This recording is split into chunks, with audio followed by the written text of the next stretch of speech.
அத்தியாயம் 1. கல்யாணி, நான் அன்று சொன்னதை நீ சீரியஸாக எடுத்துக்கொள்ளவில்லையா? ஏதோ குடிபோதையில் உளறினேன் என்றுதான் நினைத்து கொண்டிருக்கிறாயா? நான் சொன்னது சத்தியம். எந்த கோயிலில் கற்பூரம் அணைத்தால் ஒப்புக்கொள்வாய் சொல். அணைக்கிறேன்.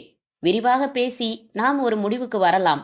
ஞாயிற்றுக்கிழமை காலையில் ராகம் ஹோட்டலின் ரெஸ்டாரண்டில் 10 மணி முதல் உனக்காக காத்து கொண்டிருப்பேன். நீ வரும் வரை காத்திருப்பேன். என்னை ஏமாற்றி விடாதே கல்யாணி. நான் நொந்து போய்விடுவேன். ப்ளீஸ் வா, பேசலாம். வருவாய்தானே? உன்னுடைய தண்டபாணி. குப்புறப்படுத்து பீடாம் என்றபடி கால்களை அசைத்தபடி படித்து கொண்டிருந்த கல்யாணிக்கு அடக்க முடியாமல் சிரிப்பு வந்தது. சிரித்தே விட்டாள். குப்புறப்படுத்து சிரிப்பது சிரமமாக இருக்க புரண்டு சிரித்தாள். நழுவின முந்தானையை பற்றி கவலையின்றி சிரித்தாள். அருகில் நின்று கண்ணாடி பார்த்து தன் நீளமான கூந்தலில் சிக்கெடுத்து கொண்டிருந்த சரளா, என்னடி ஆச்சு உனக்கு? காமெடி கதை படிக்கிறியா? இல்ல, லெட்டர். லெட்டர்ல சிரிக்கிறதுக்கு என்ன இருக்கு? லவ் லெட்டர் டி. யாருக்கு வந்த லெட்டர்? எனக்கு தான். நான் கூட சொல்லல? வெள்ளிக்கிழமை என்னமோ கோயிலுக்கு போற மாதிரி என்னை வந்து பிக்கப் பண்ணிட்டு போவானே, ஒடிசலா உயரமா. நாம கூட கிரிக்கெட் மட்டன்னு பேர் வச்சோமே, அவன் பேர் தண்டபாணினே எனக்கு இப்பதான் தெரியும். கல்யாணி மீண்டும் சிரித்தாள். சரளா சீப்பை பற்களில் கடித்து கொண்டு கூந்தலை 2 கைகளாலும் கொண்டை போட்டபடி வந்து கட்டிலில் கிடந்த அந்த கடிதத்தை படித்தாள். என்னடி இது, இவ்வளவு தூரம் உருகி எழுதியிருக்கான்? மண்டையில சின்னதா கிராக் இருக்கும் போலிருக்கு. அவன் என்னத்த சொன்னான் சீரியஸா? அப்படி என்னோட கடந்த கால வாழ்க்கை எப்படி இருந்தாலும் அதை மறந்துடுறானா? என்ன அவன் கல்யாணம் பண்ணிக்கிறானா? அது சரி, இது மாமூலா இங்கே வர்ற 4 பேர்ல ஒருத்தன் சொல்ற கதை தான். ஆனா விடிஞ்சதும் மறந்து போயிடுவானுங்களே. கொஞ்சம் வித்தியாசமா இருக்கானே. சீரியஸா லெட்டர் போட்டிருக்கானா? நிஜமாவே உன்னை லவ் பண்றான் போலிருக்கு கல்யாணி. அபத்தம். உனக்கு அபத்தம், அவனுக்கு பிடிச்சிருக்கு. கல்யாணம் பண்ணிக்கையே. ஒரு சிவப்பு விளக்கு குத்து விளக்காகட்டுமே. எத்தனை நாள் தான் இப்படியே இருந்துட முடியும்? கல்யாணி சரளாவை பார்த்து விரக்தியாக சிரித்தாள். அறைக்குள் வந்தாள் பூரணி. குட்டி தேர் போல இருந்தாள். கழுத்து என்ற உறுப்பை காணவில்லை. நரைக்கு டை அடித்திருப்பது வெளிப்படையாக தெரிந்தது. உங்க 2 பேர்ல யாருடி ஃப்ரீ? நான் குளிக்கணும் என்றாள் கல்யாணி. சரளா கல்யாணியின் தாடையை பிடித்து கெஞ்சி, ஏய் ப்ளீஸ் டி, எனக்கு கொஞ்சம் ஷாப்பிங் போகணும், நீ சேர்த்து ஒரு வழியா குளிச்சுக்கையேன் என்றாள். சரி எங்கக்கா என்றால் கைகளை சோம்பலாய் உதறிய கல்யாணி. பக்கத்துல தான், புவனா லாட்ஜில் 7ஆம் நம்பர் ரூமு. வாசல்ல ஆட்டோ ரெடியா நிக்கிது. எவ்வளோ பேசியிருக்க? 300 200 அட்வான்ஸா கொடுத்துட்டான். மிச்சம் 100 மட்டும் முன்னாடியே வாங்கி வச்சுடு. பிசுனாரி பசங்க சில பேர் இங்கேயும் கடன் சொல்ல ஆரம்பிச்சிட்டாங்க. தனியா டிப்ஸு கேட்குற பழக்கம் எல்லாம் வேணாம், தொழில் கெட்டு போயிடும். 1 ஹவருக்கு தான் பேசியிருக்கு. ஆட்டோ வெயிட்டிங்ல இருக்கும், சுருக்க வந்துடு. ஏன்? சாயங்காலம் மாமண்டூர்காரன் வரேன்னு இருக்கான். ஃபோன் பண்ணி சொல்லிட்டான். அவன் வந்தா ஒன்றை தான் கேட்பான். யக்கா, இன்னைக்கு இது போதும், ஆளை விட்டுடு. காலையிலேருந்து 4 கஸ்டமர் பார்த்தாச்சு. ரீனா லேக்கா எல்லாம் என்ன பேன் பார்த்துக்கிட்டு இருக்காளுங்களா? கத்தாதடி சனியனே, 2 மகாபலிபுரம் போயிருக்கு. அதெல்லாம் எனக்கு தெரியாது. புவனா லாட்ஜ் போயிட்டு வந்துட்டு நான் தூங்க போகிறேன். நேற்று ராத்திரி தூக்கம் இல்லை. இங்கே வந்து சேர்ந்தப்ப மணி 4:30 தெரியுமில்ல. ஒரு ஆள் தான்னு சொல்லி அழைச்சிட்டு போனான். அங்கே போய் பார்த்தா 3 தடியனுங்க. அட்ஜஸ்ட் பண்ணிக்கிறதான். தூன்னு துப்பிட்டு வந்திருப்பேன். நீ அட்வான்ஸ் வாங்கிட்டியேன்னு அனுசரித்து போயிட்டேன். கூல்ட்ரிங்க் மட்டும் சாப்பிடுன்னு கம்நாட்டி பசங்க விஸ்கி கலந்து கொடுத்துட்டானுங்க. இன்னும் குடலை புரட்டுது. விட்டா பேசிக்கிட்டே நிப்ப. பார்ட்டி வெயிட்டிங் போடி. கல்யாணி புறப்படும் முன்பாக பூரணி சற்று குதிகால்களை எம்பி அவள் கூந்தலில் 8 மடிப்புடன் மல்லிகை சரம் சூட்டி விட்டாள். இப்ப போ. என்னமோ பொண்ணு பார்க்க யாரோ வந்திருக்கிற மாதிரி அலங்காரம். எவன்கா மூஞ்ச பார்க்கறான்? கல்யாணி ஆட்டோவில் ஏறிக்கொண்டாள். புவனா லாட்ஜில் படியேறும்போது லாட்ஜ் மேனேஜர் படித்து கொண்டிருந்த நாவலை பார்த்து, படிச்சுட்டு தரியா என்று கேட்டுவிட்டு 7ஆம் நம்பர் அறைக்கு வந்து கதவை தட்டி திறக்கப்பட்டதும் உள்ளே வந்தாள். அந்த இளைஞன் அசட்டு புன்னகையுடன் நெளிந்து வளைந்து கதவை சாத்திவிட்டு, உட்காரு, கொஞ்ச நேரம் பேசலாம் என்றான். பேச்சுவார்த்தை நடத்துறதுக்கு நாம் 2 பேரும் என்ன வெளியுறவு மந்திரிங்களா? எனக்கு சீக்கிரம் போகணும்யா. முதல்ல மிச்ச பணத்தை எடு என்ற கல்யாணி என்னமோ பாத்ரூமில் போல இயல்பாக புடவையை அவிழ்த்து ஓரமாக வைத்ததும் அந்த இளைஞன் மானசீகமாக தன் மனைவியிடம் மன்னிப்பு கேட்டான். அத்தியாயம் 2. சத்தியமா என்றான் பீடியை பற்ற வைத்து கொண்ட மணி. சொன்ன இடம் திண்டுக்கல். சௌரியின் குடிசைக்குள். சௌரி காய்ச்சின சாராயத்தை புனல் வைத்து வரிசையாக நிறுத்தின பாட்டில்களில் ஊற்றிக்கொண்டிருந்த வேலையை பாதியில் விட்டுவிட்டான். காக்கி பேண்ட்டும் பொத்தல் பனியனும் அணிந்திருந்தான். மணி, நீ பாத்தியா என்றான் கழுத்து நரம்புகள் புடைக்க சௌரி. நானே என் 2 கண்ணால பார்த்தேன். போதுமா? எங்கே பார்த்த? மெட்ராஸ்ல தான். அது தெரியுது. மெட்ராஸ்ல எங்க? சிந்தாதிரிப்பேட்டையில் மனோகர் லாட்ஜில் நான் தங்கியிருந்தேன். பக்கத்து ரூம்ல இருந்து ராத்திரி பூரா ஒரே கும்மாளம்தான். வளையல் சத்தமும் சிரிப்பு சத்தமும் கேட்டுக்கிட்டு இருந்துச்சு. ஏரியா விசாரிக்காம மோசமான லாட்ஜில் தங்கிட்டோமேன்னு நொந்து போயிட்டேன். அப்புறம் காலையில் 5 மணிக்கெல்லாம் முழிப்பு வந்துடுச்சு. கதவை திறந்து வெளியில வந்து ஒரு காஃபிக்காக லாட்ஜ் பையனை கூப்பிட்டுக்கிட்டு நின்னேன். அப்ப பக்கத்து ரூம் கதவு திறந்து அவ புறப்பட்டு வெளியில போனா. பார்த்தா எனக்கு ஒரே ஷாக். சத்தியமா அது உன் பொண்டாட்டி கல்யாணி தான். நான் எதுக்கும் உறுதி பண்ணிக்கலாம்னு கல்யாணின்னு பேர் சொல்லியே கூப்பிட்டு பார்த்துட்டேன். அப்புறம் பரபரப்பானான் சௌரி. டக்குன்னு திரும்பி பார்த்தா. பார்த்துட்டு உடனே வேகமா படியில இறங்கிட்டா. நான் ஏய் நில்லுன்னு சொல்லிக்கிட்டே துரத்துறதுக்குள்ளார ஒரு ஆட்டோ பிடிச்சு மாயமா மறைஞ்சு போயிட்டா. ஆனா எனக்கு கொஞ்சம் கூட சந்தேகமே இல்லை சௌரி, அது உன் பொண்டாட்டி கல்யாணி தான். கண்கள் சிவந்த சௌரி எச்சக்கல நாயி என்று துவங்கி சரமாரியாக கெட்ட வார்த்தைகள் பிரயோகித்தான். சரி விடு. விடுறதா? அவளை தாண்டா நான் 3 வருஷமா தேடிக்கிட்டு இருக்கேன். மெட்ராஸ்ல இருக்காளா மகாராணி? விபச்சாரி தொழில் பார்க்கறாளா? இப்படி சீரழிஞ்சு சந்தியில நிக்கணும்னு நான் சாபம் கொடுத்தேன். பழிச்சிடுச்சு பாத்தியா? கட்டின புருஷனை உதறிட்டு கால் கடுதாசி எழுதி வச்சுட்டு டைலர் பயலோட ஓடினாலே வாழ்ந்துட்டாளா? அந்த டைலர் பைய சலிக்க சலிக்க அனுபவிச்சுட்டு கொட்டை துப்புற மாதிரி துப்பிட்டான். இப்போ இவ சாக்கடையில் கிடக்குறா. தாலி கட்டினவனுக்கு அனுசரித்து போக தெரியல. இப்போ கூலி கொடுக்குறவனுக்கெல்லாம் அனுசரித்து போறியே. இப்போ உன் ரோஷமும் தன்மானமும் எங்கடி போச்சுன்னு கேட்க வேணாம் அவளை? சரிதான் விடுங்க சௌரி, செஞ்ச தப்புக்கு தான் இப்போ அனுபவிக்கிறாளே. 10வது மணி என்னை அவமானப்படுத்திட்டு போனான். அத்தனை பேரும் காரி துப்பாத குறையா பேசல. தைரியம் இல்லாமல் முதுகுக்கு பின்னால பேசினாங்க. பொண்டாட்டியை வச்சு குடுத்தனம் பண்ண தெரியல. இவன் எல்லாம் ஒரு உஸ்தாதான்னு சிரிக்கல. பொண்டாட்டி இன்னொருத்தனோட ஓடி போறது பெரிய அவமானம்டா மணி. அனுபவிச்சாதான் உனக்கு புரியும். ஒரு பாட்டில் குடிச்சுக்கிட்டு இருந்தவன் இப்போ 3 பாட்டில் குடிக்கிறேனே. யாரால? அந்த சண்டாலியால. கொஞ்சம் அமைதியா இருங்க சௌரி. என்ன மயத்துக்கு நான் அமைதியா இருக்கணும்? சரி நீ போ. என்ன செய்யணும் எப்படி செய்யணுங்கிறதெல்லாம் ஏன் கவலை, நான் பார்த்துக்கிறேன். நான் மெட்ராஸ் போகத்தான் போறேன். போய் சௌரியின் பற்கள் நெறிப்பட்டன. மணி தயக்கமாக வாசலுக்கு நடக்க, நில்லுடா. நீ கல்யாணிய மெட்ராஸ்ல பார்த்ததையோ அதை என்கிட்ட சொன்னதையோ ஊர்ல எவங்கிட்டையாவது சொல்லிக்கிட்டு திரிஞ்சன்னா மாறுகால் மாறு கை வாங்கிடுவேன். ஜாக்கிரதை. போயிட்டு வா. மணி எச்சில் விழுங்கி வெளியேறினான். சௌரி உடனடியாக வீட்டுக்கு பின்பக்கம் வந்து முகம் கழுவினான். கொடியில் தொங்கின சட்டை எடுத்து உதறி அணிந்தான். மர அலமாரி திறந்து செய்தித்தாள்களுக்கு அடியில் செருகி வைத்திருக்கும் உரை போட்ட அந்த நீளமான கத்தியை எடுத்து ஒரு சின்ன லெதர் பையில் வைத்தான். 2 செட் உடைகள் அள்ளி திணித்தான். தகர டப்பாவுக்குள் இருந்த சில்லறைகளை மட்டும் விட்டுவிட்டு ரூபாய் நோட்டுகள் எல்லாவற்றையும் எடுத்து பேண்ட் பாக்கெட்டில் செருகி கொண்டான். வீட்டை பூட்டிக்கொண்டு வேகமாக பஸ் ஸ்டாண்டிற்கு நடந்தான் சௌரி. அத்தியாயம் 3.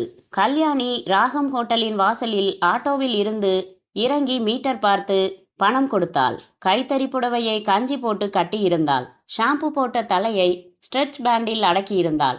வெயிலுக்காக கண்ணாடி, தோளில் கைப்பை. கல்யாணியை பார்க்கிற யாரும் ஆபீஸ் போகும் பெண்ணாகத்தான் நினைப்பார்கள். அவளாக யாரையாவது பார்த்து கண்ணடித்தாலோ இல்லை டைம் ப்ளீஸ் கேட்டாலோதான் பார்ட்டியோ என்று சந்தேகம் வரும். ராகம் ஹோட்டலின் ரெஸ்டாரண்ட் நோக்கி நடந்தாள். கல்யாணிக்கு அங்கே தண்டபாணி தனக்காக காத்திருப்பான் என்று நம்பிக்கை இல்லை. அப்படியே காத்திருந்தாலும் அவனை சந்தித்து பேச அவளுக்கு ஈடுபாடு இல்லை. சும்மா பேசுவதற்காக ஒரு ஆணை சென்று சந்தித்ததே இல்லை இதுவரை. சரளாதான் வற்புறுத்தினாள். பாவம் அவன் எவ்வளவு சின்சியரா உன்னை மதிச்சு தபால் போட்டிருக்கான். போய் தான் பாரேன், என்னதான் சொல்றான்னு கேளேன். அவன் நிஜமாவே உன்னை கல்யாணம் பண்ணிக்கிறதுல சீரியஸா இருக்கானான்னு தெரிஞ்சுக்க. அப்புறம் முடிவெடு. சரளா, என் முன்கதை உனக்கு தெரியும். நான் 2 தடவை வாழ்க்கையில தோத்து நொந்து போனவ. ஆம்பளைங்க மேலேயே மனசு விட்டு போச்சு. அவன் சீரியஸா இருந்தா கூட நான் தயாரா இல்லை சரளா. அப்போ கடைசி வரைக்கும் கண்டவனோட கூத்தடிச்சே வாழ்க்கையை ஓட்டிட போறியா கல்யாணி? பிரியாணிக்காக ஒதுங்கின ஆடுங்கடி நாமெல்லாம். விதிச்சாச்சு அப்படி. நாம என்ன வரம் வாங்கியா இந்த வாழ்க்கையை தேர்ந்தெடுத்தோம்? சரிதான்னு விட்டுட வேண்டியதுதான். உசுறு மேல என்ன இழவோ அப்படி ஒரு ஆசை நமக்கு. இல்லைன்னா என்னை பொறுத்த வரைக்கும் 2 தடவை தற்கொலை செஞ்சுக்கிட்டு இருந்திருக்கணும். வேதாந்தம் வேணாம். நீ போய் அவனை பாரு. அட்லீஸ்ட் உனக்கு கல்யாணத்துல எல்லாம் நம்பிக்கை இல்லைன்னு சொல்லிட்டு வர்றதுக்காகவாவது அவனை போய் பார்க்கக்கூடாதா? சரளா சொன்ன வார்த்தைக்காகத்தான் கல்யாணி புறப்பட்டு வந்திருந்தாள். கல்யாணி ரெஸ்டாரண்டின் அலங்காரமான தடி கதவை திறந்து உள்ளே வந்தாள். கண்களுக்கு அரை இருட்டு பழக சில வினாடிகள் பிடித்தன. ஒவ்வொரு மேஜைக்கும் அழகான கண்ணாடி குடுவை, அடைகாக்கும் மெழுகுவர்த்திகள். அது மட்டுமே வெளிச்சம். ஏசி குளிர் பாதம் தொட்டது. ரகசிய சங்கீதம் மனதை தொட்டது. ஒரு மேஜையிலிருந்து தண்டபாணி கையசைத்து அவளை அழைப்பதை கவனித்து சென்றாள். எதிர் நாற்காலியில் அமர்ந்தாள். மேஜை மேல் பச்சை துணி விரித்து பிளேட்டுகளுக்கும் ஸ்பூன் போர்க்குகளுக்கும் தனித்தனி மஞ்சள் துணிகளை பின்னணியாக பரப்பி வைத்திருந்தார்கள். வாசலில் காகித மலர்கள் இருந்தன. மற்றொரு பிளாஸ்டிக் டம்ளரில் நீட்டாக செருகப்பட்ட காகித நாப்கின்கள். அந்த ஹாலில் மொத்தம் 10-15 பேர்களே இருந்தார்கள். வார்த்தைக்கு வலிக்குமே என்று சன்ன குரல்களில் பேசிக் கொண்டிருந்தார்கள். தண்டபாணி நீல நிற முழுக்கை சட்டையின் அத்தனை பட்டன்களையும் போட்டிருந்தான். பேண்ட் நீளமா கருப்பா என்று அந்த வெளிச்சத்தில் தெளிவாய் சொல்ல முடியவில்லை. விரல் நகங்கள் ஒழுங்காக வெட்டப்பட்டு எண்ணெய் தடவி தலையை வகிடெடுத்து வாரியிருந்தான். காம விரகம் கொண்ட கதாநாயகியை எதுவும் தெரியாத அப்பாவி பள்ளி மாணவன் அவள் கணவன் ஊரில் இல்லாத போது வந்து சந்திக்கும் மலையாள படத்தில் அந்த பையனாக இவனை கேள்வி கேட்காமல் ஒப்பந்தம் செய்யலாம். என் லெட்டர் உனக்கு கிடைச்சதோ இல்லையோ, கிடைச்சாலும் நீ படிச்சியோ இல்லையோ, படிச்சாலும் நீ வருவியோ மாட்டியோன்னு கவலைப்பட்டுக்கிட்டு இருந்தேன் கல்யாணி. அவனது ரோஸ் நிற உதடுகள் சிரித்தன. விசாரித்தால் கல்யாணியை விட நிச்சயம் 2 வயதாவது சின்னவனாகத்தான் இருப்பான். வந்தாச்சு, என்ன சொல்லுங்க? நீதான் சொல்லணும். என்ன சொல்றது? என்னை கல்யாணம் பண்ணிக்கிறியா? எனக்கு லெட்டர் படிச்சுட்டு சிரிப்பு தான் வந்தது. சிரிக்க என்ன இருக்கு? நாட்டில் லட்சம் நல்ல பொண்ணுங்க இருக்காங்க சார். சார்னு சொல்லாத, எனக்கு நீ தான் வேணும். அப்படி என்கிட்ட என்ன விசேஷத்தை கண்டீங்க? எனக்கு உன்னை பிடிச்சிருக்கு. சரி, சந்தோஷம். இப்போ மாதிரியே வாரம் என்னை கூட்டிக்கிட்டு போய் சந்தோஷமா இருங்க. கல்யாணம் எதுக்கு? உன்னை எனக்கு மட்டும் சொந்தமாக்கிக்கிறதுக்கு. ஒரு விபச்சாரியை யாராச்சும் லவ் பண்ணுவாங்களா? இது காதல் இல்லை, பின்ன கருணையா? லட்சியம். என்ன, ஒரு கால்களை கல்யாணம் பண்ணிக்கிறதுன்னு லட்சியமா? ஆமாம். நீங்கள் ஒரு நல்ல டாக்டரை பார்க்கறது நல்லது. பைத்தியம்னு சொல்றியா? வேற எப்படி சொல்றது? சராசரி மனுஷனா நீங்கள் இல்லை. உண்மைதான். ஒரு சராசரி மனுஷனா பிறந்து சராசரி மனுஷனா வளர்ந்திருந்தா நானும் சராசரி மனுஷனா இருந்திருப்பேன். வானத்திலிருந்து வந்தீங்களா? கிண்டல் போதும் கல்யாணி, பதில் சொல்லு. என்னை பற்றி என்ன தெரியும் உங்களுக்கு? நீ எனக்கு பிடிச்ச ஒரு பொண்ணு, அவ்வளவு தெரிஞ்சா போதுமா? எனக்கு போதும். நான் ஏற்கனவே உன் பழைய கதை எனக்கு தேவையே இல்லை. இன்னைக்கு இந்த நிமிஷம் எனக்கு எதிர்க்க உட்கார்ந்துருக்கிற கல்யாணி தான் எனக்கு வேணும். இருங்க, நான் சொல்லி முடிச்சிடுறேன். சரி சொல்லு. எனக்கு ஊர் திண்டுக்கல். அழகான குடும்ப வாழ்க்கையை கற்பனை பண்ணிக்கிட்டு தான் நானும் கல்யாணம் பண்ணிக்கிட்டேன். எனக்கு அமைஞ்ச புருஷன் 1ஆம் நம்பர் அயோக்கியன்னு போக போக தெரிஞ்சுது. சதா சாராயம், சதா சந்தேகம். வார்த்தையால் என்னை பொசுக்கிறது போதாதுன்னு பீடியால் என் உடம்பு முழுக்க பொசுக்குவான். வீட்டு வாசல்ல இருந்த டைலர் என்கிட்ட ஆறுதலாக பேசுவார். என் நிலைமைக்காக பரிதாபப்படுவார், கரிசனம் காட்டுவார். இந்த சனியனை தலைமுழுகிட்டு வா, நான் உன்னை பூ போல வச்சு காப்பாத்துறேன், இந்த ஊரை விட்டே போயிடலாம்னு சொன்னார் அவர். நம்பினேன். மெட்ராஸ் வந்தோம். 3 மாதம் சந்தோஷமா இருந்தோம். திடீர்னு ஒரு பழைய ட்ரங்கு பெட்டியை விற்கிற மாதிரி பூரணிங்கிறவகிட்ட 5000 பணத்துக்கு வித்துட்டு ஓடியே போயிட்டான் அந்த டைலர். பூரணி என்னை சித்திரவதை செஞ்சு இந்த தொழிலுக்கு பழக்கிட்டா. எந்த பிடிப்பும் இல்லாமல் இயந்திரம் மாதிரி அவளுக்காக உழைச்சிக்கிட்டு இருக்கேன் நான். தண்டபாணி அமைதியாக ஐஸ் வாட்டர் குடித்தான். வந்த பேரரிடம் கல்யாணியிடம் கேட்டுக்கொண்டு லைட்டாக டிஃபன் ஆர்டர் செய்தான். இப்போ புரிஞ்சுதா உங்கள் ஆசைக்கெல்லாம் நான் தகுதி இல்லைன்னு? பூ பறிக்கிறப்போ ஏதோ ஒரு பூவுக்கடியில் நீட்டிக்கிட்டு இருக்கிற முள்ளு குத்திடுச்சுங்கிறதுக்காக பூவே பறிக்காமல் இருக்க முடியுமா கல்யாணி? இயந்திரமாக இருக்கிற ஒன்றை மறுபடி மனுஷியாக்க நான் இப்போவும் ஆசைப்படுறேன். போச்சுடா, உங்களை எந்த கணக்கில் சேர்க்கறதுனே தெரியல. என்ன நினச்சா உங்களுக்கு ஆசையாவா இருக்கு? அருவருப்பா இல்லை? இல்லை, எனக்கு பழகி போனது அது. கல்யாணி, எங்கள் அம்மா உன்ன மாதிரி இதே தொழிலில் இருந்தவங்க தான். நம்பி கட்டிக்கிட்ட தன் புருஷன் தவிக்க விட்டுட்டு ஓடினதும் என்னை வளர்க்குறதுக்கு அவங்களுக்கு வேற தொழில் கிடைக்கல. நான் வளர வளர புரிஞ்சுக்கிட்டேன். உனக்கு ஜாலிடா, தினம் ஒரு அப்பான்னு பசங்க என்ன கிண்டல் பண்ணுவாங்க. எனக்கு அம்மா மேலே கோபமே வந்ததில்ல. ஏன் தெரியுமா? அவங்க சொன்ன ஒரு வார்த்தை, டேய் நீ மட்டும் என் வயிற்றுல உருவாகாமல் இருந்திருந்தா தலையில் மண்ணெண்ணெய் ஊற்றி பற்ற வச்சுக்கிட்டு செத்து போயிருப்பேன். நான் செஞ்ச தப்புக்கு ஒரு உசுரையும் சேர்த்து தண்டிக்கிறது எனக்கு பிடிக்கல. உன்னை உருவாக்குறதுக்காகத்தான் நான் இந்த சாக்கடையில் விழுந்தேன்னு சொன்னாங்க. கல்யாணியின் கண்களில் நீர்த்திரை. அதனால் என்னால் அவங்கள புரிஞ்சுக்க முடிஞ்சுது. ஊரெல்லாம் கேவலமாக பேசினாலும் என்னால் பரிதாபமாக பார்க்க முடிஞ்சுது. அம்மா இப்போ இல்லை, தவறிட்டாங்க. நான் இப்போ வசதியோட நல்லா இருக்கேன். என் மனசில் சின்ன வயசுலேருந்தே ஒரு எண்ணம் விழுந்துடுச்சு. வாழ்க்கையில் இந்த மாதிரி ஒரு பொண்ணை தான் கல்யாணம் செய்துக்கணும்னு. அட்லீஸ்ட் ஒருத்தியையாவது இந்த நரகத்திலிருந்து காப்பாற்ற முடியுமே. சொல்லு, நான் நினைக்கிறதுல என்ன தப்பு? கல்யாணிக்கு இப்போது அடக்க மாட்டாமல் அழுகையே வந்துவிட்டது. இவ்வளவு உயர்ந்த மனிதனா இவன்? வெறும் காம கவர்ச்சியால் புத்தி பேதலித்து எடுத்த முடிவென்று கேவலமாக நினைத்தேனே. என்னை மன்னிச்சிடுங்க, நான் உங்களை தப்பாக நினச்சிட்டேன். மன்னிக்கிறது இருக்கட்டும், பதில் சொல்லு. எனக்கு உன்னை பிடிச்சிருக்கு, கல்யாணம் செய்துக்கலாமா? சத்தியமாக நான் உன்னை கொடுமைப்படுத்தவும் மாட்டேன், யாருக்கும் வித்துறவும் மாட்டேன். எனக்குன்னு பொத்தி வச்சு பார்த்துப்பேன். எனக்கு என்ன சொல்கிறதுன்னு தெரியலங்க. நான் சாக்கடையில் விழுந்துட்டவ. சாக்கடையில் மோதிரம் விழுந்துட்டா தேடி எடுத்து கழுவி விரலில் போட்டுக்கிறது இல்லையா கல்யாணி? ஒரு மோதிரத்தை விட ஒரு மனுஷி உசத்தி இல்லையா? நம்ம கல்யாணம் உன்னை கழுவி சுத்தப்படுத்திடும் கல்யாணி. நாளைக்கு நாம சேர்ந்து ஒரு இடத்துக்கு போனா உங்களுக்கு கேவலமும் அவமானமும் வருங்க. நாம இந்த ஊர்லயே இருக்க போறதில்ல கல்யாணி. திருவனந்தபுரம் போயிடலாம். யாருக்கும் ஒன்ன தெரியாது. சந்தோஷமா இருக்கலாம். கல்யாணி தடுமாறினாள், தத்தளித்தாள். எனக்கு மறுபடி ஒரு சாப விமோசனம் இருக்கிறதா? மீண்டும் ஒரு வசந்தமா? எல்லோரையும் போல எனக்கும் ஒரு மரியாதைப்பட்ட குடும்ப வாழ்க்கையா? எனக்கென்று குழந்தைகள் பிறக்கப் போகின்றனவா? சொல்லு கல்யாணி. நான் சம்மதிச்சாலும் பூரணி அக்கா சம்மதிக்க மாட்டாங்க. அவ்வளவுதானே? அதுக்கும் நான் யோசனை சொல்றேன். அவன் சொன்ன யோசனை கல்யாணிக்கு பிடித்திருந்தது. புன்னகையுடன் தலையசைத்து சம்மதம் சொன்ன கல்யாணியின் கையை எடுத்து அவன் முத்தமிட, இந்த முத்தம் பல வருடங்களுக்கு பிறகு அவளை சிலிர்க்க வைத்தது. அத்தியாயம் 4. அந்த தனி வீட்டின் முன்னால் ஃபியட் கார் நின்றது. இறங்கிய அரவிந்த் லூசான பனியனும் டைட்டான பேண்ட்டும் போட்டிருந்தான். சூட்கேஸை எடுத்துக்கொண்டு கதவை சாத்தினான். கூலிங் கிளாஸை நெற்றியில் ஏற்றிவிட்டு கொண்டு அழைப்பு மணி பொத்தானை அழுத்தினான். கதவு திறந்தவனை, ஹாய் சூர்யா என்றான். அரவிந்த், வாட் அ சர்ப்ரைஸ், உள்ளவாடா என்ற சூர்யா கையில் பால் பாக்கெட் இருந்தது. அதை செத்த எலி போல பிடித்திருந்தான். என்ன பண்ற நீ? சமையல்காரன் லீவில் ஊருக்கு போயிட்டான். சொந்த சமையல் காப்பி போடலாம்னு பால் எடுத்தேன். நீ வந்துட்ட. மாசம் 8000 சம்பளம் வாங்குற deputy manager of reputed company coffee போடுறானா? எதுக்குப்பா அவஸ்தை? கல்யாணம் பண்ணிக்க வேண்டியதானே? நல்ல பொண்ணா நீ தான் சொல்லேன். சோஃபாவில் சூட்கேஸை வீசிவிட்டு அமர்ந்த அரவிந்த், பிரச்சனையே அதானே. யார் நல்ல பொண்ணுன்னு தெரியலையேப்பா. மதுரையில் நேற்று தான் மீனாட்சி அம்மன் தரிசனத்துக்கு போனேன்ப்பா. யாரு? நீயா? எனக்கு பிறந்த நாளுப்பா, அதுக்காக போனேன். ஒரு நாள் லேட்டா என் வாழ்த்துக்கள். கை குலுக்கினான் சூர்யா. அதை விடு, பட்டுப்புடவை கட்டியிருந்தா, மஞ்சள் பூசி குங்குமம் வச்சு லட்சணமா இருந்தா. போட்டோ எடுத்து கீழே மகாலட்சுமின்னு எழுதி மாட்டி அர்ச்சனை பண்ணலாம். கிட்ட வந்தா டக்குன்னு கண்ணடிச்சு சிரிச்சா. எங்க போகலாம்னு கேட்டா. அம்மா தாயேன்னு கையெடுத்து கும்பிட்டுட்டு ஓடிட்டியா? சேச்சா, ஒரு பொண்ணு உதவி கேட்டு மறுக்கலாமா? உதவியா? பின்ன அவ எதிர்பார்க்கறது பண உதவி தானே. அதுக்கு சர்வீஸ் செய்கிறேன்னு சொல்றா. தப்பா? நானும் ரொம்ப இரக்க சுபாவம். ஐயோ, அப்புறம் என்ன? பிறந்த நாளும் அதுவுமா? 500 ரூபாய் தண்டம். அட பாவி, உன்னோட நாளைய பொண்டாட்டிக்கு இப்படி நீ துரோகம் செய்யலாமா? போடா, இன்னைய பொண்டாட்டிக்கே அவன் துரோகம் பண்ணுறான். விகடனில் சின்ன வீடு பற்றி கட்டுரை படிச்சு இல்லை? நீ எப்படி இதில்? அரவிந்த் சிகரெட் பற்ற வைத்து கொண்டு கேட்டான்.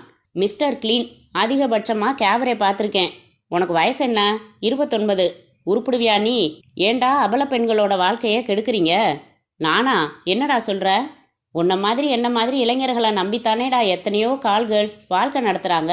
இப்படி கற்பு கரசனாக இருந்தா அவங்க பொழப்பு எப்படி நடக்கும்? சிரித்த சூர்யா சமையலறை சென்று 2 பேருக்குமாக காப்பி கலந்து கொண்டு வந்து கொடுத்து, என்ன மேட்டரா வந்த அரவிந்த்? ஒரு பிஸ்னஸ் மேட்டர். ஒரு ஃபோன் பண்ணிக்கட்டுமா? ஃபோனை மடியில் எடுத்து வைத்து கொண்டு என் சுழற்றி பேசினான். வைத்தான். போச்சுடா, நான் என்ன வேலையாக வந்தேனோ அது ஃபோன்லேயே முடிஞ்சிடுச்சு. நாளைக்கு புறப்பட்டு வரதா டாடி கிட்ட சொல்லிட்டு வந்தேன். காப்பியை உறிஞ்சினான். அதனால என்னடா, தங்கி ரெஸ்ட் எடுத்துட்டு நாளைக்கு போயேன். உனக்கு இன்னைக்கு ஆஃபீஸ் இல்லை? இருக்கு. லீவ் போட்டுவிடட்டுமா? சினிமா போகலாமா? லீவ் போடு, ஆனால் சினிமா வேணாம். வேற என்ன செய்கிறது? கேசட்ஸ் பார்க்கலாமா? நீ முதல்ல லீவ் போடு சொல்கிறேன். சூர்யா ஃபோன் செய்து லீவ் சொன்னான். What is your idea Aravind? மதுரையில் நமக்கு வஜ்ரவேல்னு ஒரு பெரிய பார்ட்டி பழக்கம். அவருக்கு மெட்ராஸில் ஏகப்பட்ட பார்ட்டி பழக்கம். ஒரு தடவை ஃபோன் நம்பர் கொடுத்து நம்ம பேரை சொல்லுங்க தம்பின்னு சொன்னார். என்ன சொல்கிற நீ? உன் வீட்லேயும் சமையல்காரன் தோதா இல்லை. என்ன சொல்கிற நீ? என்னமோ கொள்ளையடிக்க திட்டம் போடுற மாதிரி பேசுகிற. உனக்கு சொன்னால் புரியாதே. ஒரு மால் பிக்கப் பண்ணிக்கிட்டு வரலாம்னு சொல்கிறேன். மால்னா ஓ மண்டை. ஐயா, செந்தமிழில் ஏம்பட்டுமா? ஒரு நல்ல அழகான விலைமகளை அழைத்து வந்து இந்த இல்லத்தில் இன்புற்று இருப்போமே என்று அடியேன் கேட்டேன். அட பாவி என்றான் சூர்யா. விளையாடுறியா? வேணாம், எனக்கு இன்னும் 6 மாசத்துல கல்யாணம். அதனால் என்ன, ஒரு ட்ரைனிங் வேணாமா? வேற ஏதாவது பேசு. உனக்கு சபலமே இல்லைன்னு நெஞ்சில் கை வச்சு சொல்லு. அது எப்படா இல்லாமல் இருக்கும்? எனக்குன்னு ஒரு ப்ரெஸ்டீஜ் இல்லையா? 4 பேருக்கு தெரிஞ்சா என் இமேஜ் என்ன ஆகிறது? ஆக யாருக்காவது தெரிஞ்சிடுமேங்கிறது தான் உன் கவலை. மற்றபடி உனக்கு இன்ட்ரெஸ்ட் உண்டு, அப்படித்தானே? முழு இன்ட்ரெஸ்ட்டுன்னு சொல்ல முடியாது. வேணாமே அரவிந்த். நம்ம வீட்டில் வேணாம். திருவான்மியூர்லேருந்து மகாபலிபுரம் வரைக்கும் எவ்வளவு பீச் ரிசார்ட்ஸ் இருக்குது. ஒரு அழகான காட்டேஜ் புக் பண்ணிக்கலாம். என்கிட்ட காரும் இருக்குது, பணமும் இருக்குது, ஃபோன் நம்பரும் இருக்குது.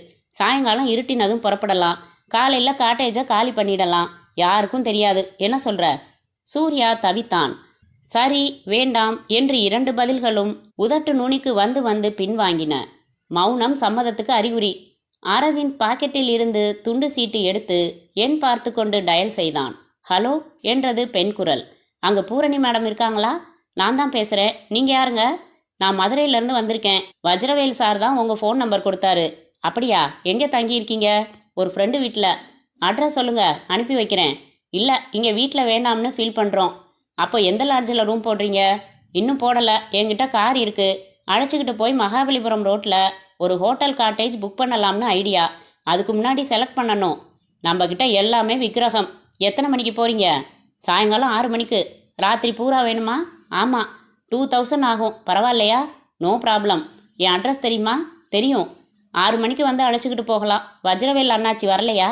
இல்லை, நம்ம நீண்ட நாள் கஸ்டமர். சரி, நேரில் பேசிக்கலாம். பணத்தோடு வாங்க. எத்தனை பேர்? நானும் என் ஃப்ரெண்டும் 2 பேர். சரி வாங்க. ஃபோனை வைத்த அரவிந்த் கட்டை விரல் உயர்த்தி வெற்றி என்பது போல காட்டினான். என்ன அரவிந்த் இது? கரகண்டவனா இருக்கியே, எனக்கு பயமாக இருக்குதுப்பா. இப்போவே வடவடன்னு நடுங்குது. குளிர் எடுத்துடலாம் இன்னைக்கு. சொர்க்கத்தின் திறப்பு விழா. நீ மட்டும் போயிட்டு வந்துற.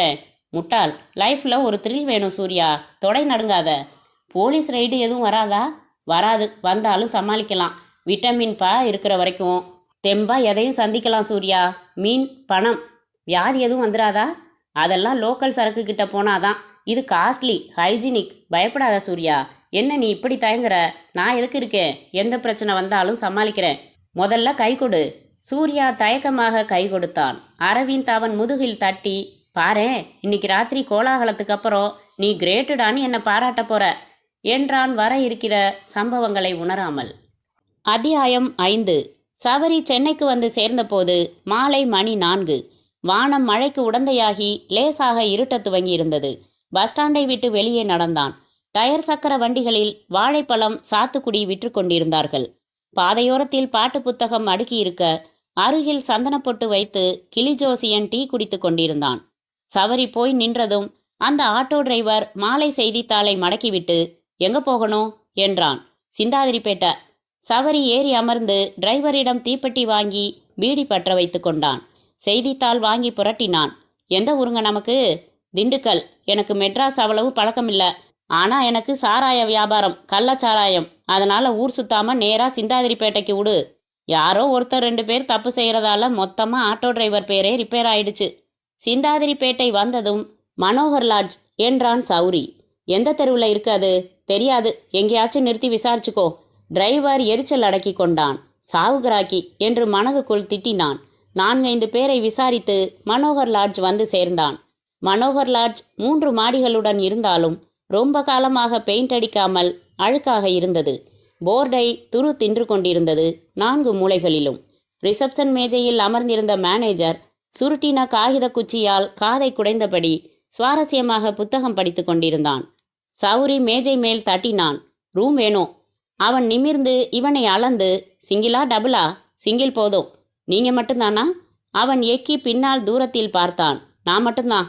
இவனுடைய பெயரை, முகவரியை கேட்டு அவனே ஒரு ரீஃபிலால் லெட்ஜரில் நிரப்பி கையெழுத்தும் அட்வான்ஸும் பெற்றுக்கொண்டு 9ஆம் நம்பர் அறையின் சாவியை கொடுத்து, 2வது மாடி என்றான்.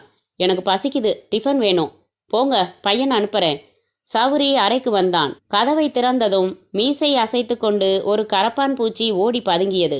சுவர்களில் அழுக்கு திட்டுக்கள். இரும்பு கட்டில் பெயிண்ட் உதிர்ந்து மெத்தை மேல் விரிக்கப்பட்டிருந்த பெட்ஷீட்டை போன தீபாவளிக்கு அப்புறம் துவைத்திருக்க மாட்டார்கள் போல தெரிந்தது. பையன் வந்தான். டவுசர் போட்டிருந்தான். என்றாலும் அவன் பையன் இல்லை. இளைஞனுக்கு தாவி கொண்டிருக்கும் இடைப்பட்ட பருவம். என்ன டிஃபன் வேணும் சார்? சௌரி சில ஐட்டங்களை சொல்லிவிட்டு, குவார்ட்டர் நெப்போலியன் வாங்கிக்க, ஒரு தீப்பெட்டி என்றான். நடக்க இருந்தவனை நிறுத்தி, இங்கே எதுவும் கிடைக்குமாமே, கேள்விப்பட்டேன். கண்ணடித்தான். இங்கே கிடைக்காது சார். நீங்கள் வேணும்னா கூட்டிகிட்டு வரலாம். நான் எங்கே போய் யாரை கூப்பிடுறது? எனக்கு அதெல்லாம் தெரியாது. நீ ஏற்பாடு பண்ணக்கூடாதா? பையன் விவரமாக சிரித்தான். ராத்திரிக்கு தானே? இல்லை, இப்போவே வேணும். என்ன ரேஞ்சில் வேணும்? இங்கே நம்ம தோஸ்து வந்து தங்கினாரு. அப்போ ஒரு குட்டி வந்தாலாம். அவள் ரொம்ப ஷோக்காக இருந்தாலாம். அவள் தான் எனக்கு வேணும். அது யாருன்னு எப்படி சார் எனக்கு தெரியும்? எனக்கு பேர் தெரியுமே. அவள் ஃபோட்டோ கூட வச்சிருக்கேனே. சௌரி தன் பையில் இருந்து கல்யாணியின் சிறிய பாஸ்போர்ட் சைஸ் ஃபோட்டோவை எடுத்து காட்டினான். ஃபோட்டோ பார்த்ததுமே, இதுவா? இது பேர் கல்யாணி என்றான் பையன். கரெக்டு, இவ தான் வேணும். இது பெரிய ரேஞ்சு சார். 300 ஆகும். பரவாயில்லையா? பரவாயில்ல. காசா முக்கியம்? திருப்தியாக அனுபவிக்கணும் தம்பி. இப்போவே கூட்டி வந்துடவா சார்? சௌரி ஒரு வினாடி யோசித்தான். ஜன்னல் வழியாக வெளியே பார்த்தான். இன்னும் இருட்டவில்லை. 7 மணிக்கு வர சொல்லு போதும். அதுக்குள்ளே நான் குளிச்சுட்டு டிஃபன் சாப்பிட்டுட்டு ரெடியாக இருப்பேன். சரி சார். பையன் பணம் வாங்கி கொண்டு சென்றான். சௌரி கட்டிலில் அமர்ந்து பீடியை இழுத்தான். வாடி என் துரோக பொண்டாட்டி, இன்றைக்கு உனக்கு இதே அறையில் மரண யோகம் காத்திருக்கிறது, வா. அத்தியாயம் 6. பூரணியின் தனி வீட்டு வாசலில் தன் காரை நிறுத்தினான் அரவிந்த். மணி மாலை 6:10. மிக லேசாக பனிச்சாரல் போல தூறல் விழுந்து கொண்டிருந்தது. குப்பை தொட்டியிலிருந்து அந்த மாடு இலை இழுத்து சாப்பிட்டு கொண்டு ஒரு தரம் இவர்களின் காரை திரும்பி பார்த்தது. இறங்கடா, இந்த வீடுதான். நான் உள்ள வரல, நீயே போய் கூட்டிகிட்டு வந்துரு என்றான் சூர்யா. ரொம்ப நடுங்குறடா. சரி. அரவிந்த் வீட்டு வாசலுக்கு வந்து பெல் அடித்தான். திறந்தவன் தாடி வைத்திருந்தான். என்ன என்றான் மிரட்டலாய். பூரணி அம்மாவை பார்க்கணும், மதுரையிலேருந்து வந்திருக்கேன். காலையில் ஃபோனில் பேசியிருக்கேன். இருங்க வரேன். அவன் உள்ளே சென்று விட்டு திரும்பி வந்து கதவை திறந்து வழிவிட்டான். உள்ளே ஹாலில் பூரணி அமர்ந்து வீடியோவில் படம் பார்த்து கொண்டிருந்தாள். இவன் தயங்கி வந்து நிற்க, உட்காருங்க தம்பி, வஜ்ரவேல் அண்ணாச்சி, உங்களுக்கு என்ன வேணும் என்றாள். வீடியோவையும் டிவியையும் அணைத்தாள். வியாபாரத்தில் நல்ல பழக்கம். தம்பி பேரு அரவிந்த். மதுரையில் என்ன செய்கிறீங்க? துணி ஹோல்சேல் பிஸ்னஸ். 2 பேருன்னு சொன்னீங்க, தனியாக வந்திருக்கீங்க? என் ஃப்ரெண்டுக்கு இதான் முதல் தடவை. கூச்சம், கார்லேயே உட்காந்துருக்கான். எங்கே ரூம் போட்டிருக்கீங்க? ரூம் இல்லை, காட்டேஜ், நீலாங்கரை தாண்டி பிளாட்டினம் ரிசார்ட்டில். பணம் கொண்டு வந்திருக்கீங்களா? அரவிந்த் 500 ரூபாய் தாளாக எடுத்து எண்ணி கொடுத்ததை மடக்கி மார்பில் செருகி கொண்டாள் பூரணி. அடியே வாங்கடி என்று உள்பக்கம் திரும்பி குரல் கொடுத்தாள். உள்ளறையிலிருந்தும் மாடியிலிருந்தும் மொத்தம் 7 பெண்கள் அந்த ஹாலுக்கு வந்து நின்று தங்களுக்குள் பார்த்து கொண்டார்கள். அரவிந்த் ஒவ்வொருத்தியாக பார்த்தான். எதுவும் திருப்தியாக இல்லை. எல்லோரும் பார்த்தாலே பளிச்சென்று ரூட் பஸ் என்று தெளிவாக தெரிந்தார்கள். அவ்வளவுதானா என்றான். யாரையும் பிடிக்கலையா என்ற பூரணி திரும்பி அவர்களை பார்த்து, எங்கடி அவ கல்யாணி என்றாள். துணி துவச்சிக்கிட்டு இருக்கா என்று சரளா பொய் சொன்னாள். போய் அவளை வர சொல்லுங்கடி, சாருக்கு அவளை தான் பிடிக்கும். நீங்கள் யாராவது போய் துவைங்க. எல்லோரும் மாநாடு முடிந்து கலைந்து செல்ல கல்யாணியிடம் வந்தாள் சரளா. வந்த பார்ட்டிக்கு எங்கள் யாரையும் பிடிக்கல, உன்னை கூப்பிட்றா பூர்ணி அக்கா என்றாள். மிகவும் களைப்பாக இருந்த கல்யாணி, என்ன சரளா இது சோதனை? நாளைக்கு மத்தியானம் 1 மணிக்கு தண்டபாணியோட போக போகிறேன். கல்யாணம் பண்ணிக்கிறதுன்னு முடிவுக்கு வந்தப்புறம் இந்த கேவலம் வேணாம்னு பார்த்தா என்றாள் சலிப்புடன். என்ன பண்ணுறது கல்யாணி, இப்போ நீ பிடிவாதமாக போக மாட்டேன்னு சொன்னால் பூரணி அக்காவுக்கு சந்தேகம் வந்துடும். நாளைக்கு நீ ஓடி போகிற பிளான் அப்செட் ஆகிடும். இதான் கடைசின்னு சாமியை வேண்டிக்கிட்டு போயிட்டு வந்துரு என்றாள் சரளா. என்னடி பண்ணுறா அவாங்க? பூரணியின் குரல் கேட்டதும் எழுந்து கொண்ட கல்யாணி, இது வந்துக்கிட்டே இருக்கேங்க்கா என்று படியிறங்கி வந்தாள். அவள் துள்ளலாக படியிறங்குவதை பார்த்ததுமே அரவிந்தின் கண்கள் விரிந்தது. உதடுகள் புன்னகை பூத்தன. என்ன சார் என்றாள் பூரணி. மௌனமாக சம்மத தலையசைப்பு தந்தான். எங்கே போகணும் என்றாள் கல்யாணி. பிளாட்டினம் ரிசார்ட் போயிட்டு காலையில் சார் ஆட்டோ ஏற்றி அனுப்பி வச்சிடுவாரு, வந்துடு. சரி, நான் குளிச்சுட்டு ட்ரெஸ் சேஞ்ச் பண்ணிட்டு வந்துடுறேன். 10 நிமிஷத்தில் வந்துடுறேன். அவள் திரும்ப மாடிப்படி ஏறி செல்ல அரவிந்த் எழுந்து கொண்டான். நான் வெளியில் என் காரில் வெயிட் பண்ணுறேன். நடந்தான். காருக்கு வந்து, சூர்யா அட்டகாசமான ஃபிகரு, சும்மா நிற்க வச்சு பார்த்துக்கிட்டே இருக்கலாம் என்றான் குதூகலமாக. அப்போது மனோகர் லாட்ஜின் ரூம் பையன் சைக்கிளை நிறுத்தி இறங்கி உரிமையுடன் நேராக வீட்டுக்குள் வந்தான். வாடா மைனர் பையா என்றாள் பூரணி வீடியோ பார்த்தபடி. பார்ட்டி வந்திருக்குது, குறிப்பாக கல்யாணி தான் வேணுமா. அவளுக்கு தான் இங்கே ஏக டிமாண்டு. அவள் வேற இடத்துக்கு போக போகிறா. வெளியில் கார் பார்ட்டி இல்லை, பெரிய பார்ட்டி. சரளா அனுப்பட்டுமா? கல்யாணி தான் வேணும்னு ஃபோட்டோ காட்டி கேட்குறானே. ஃபோட்டோ காட்டி கேட்குறானா? விட்டா ரசிகர் மன்றமே வச்சிடுவானுங்க போலிருக்கு. நாளை காலையில் வந்துடுவா. நாளைக்கு மத்தியானம் வேணும்னா அனுப்புகிறேன். உன் ஆளை இங்கே கூட்டிக்கிட்டு வா. லட்டு லட்டா 7-8 வச்சுருக்கேன். இன்னைக்கு இதில் உன்னோட அட்ஜஸ்ட் பண்ணிக்க சொல்லு. நான் சொல்லி பார்க்குறேன். பையன் புறப்பட்டு சைக்கிளை எடுத்து மிதித்தான். லாட்ஜுக்கு வந்து சௌரியின் அறைக்கு வந்து விவரம் சொன்னான். இப்போ அவள் அந்த வீட்டில் தானே இருக்கா, இன்னும் பார்ட்டி கூட போயிடலையே. போக போகிறதா சொன்னாங்க. நீ என்னோட வந்து இடத்த காமி. அந்த பார்ட்டி தரதை விட டபுள் மடங்கு நான் தரேன். அப்படின்னா அந்த பூரணி எனக்கு அனுப்பி வைப்பா இல்லையா? நிச்சயமாக அனுப்புவா. ஏல கம்பெனி மாதிரி தான் இது. யார் அதிகமாக கொடுக்குறாங்களோ அவங்களோட அனுப்பிடுவாவ. ரைட், புறப்படு.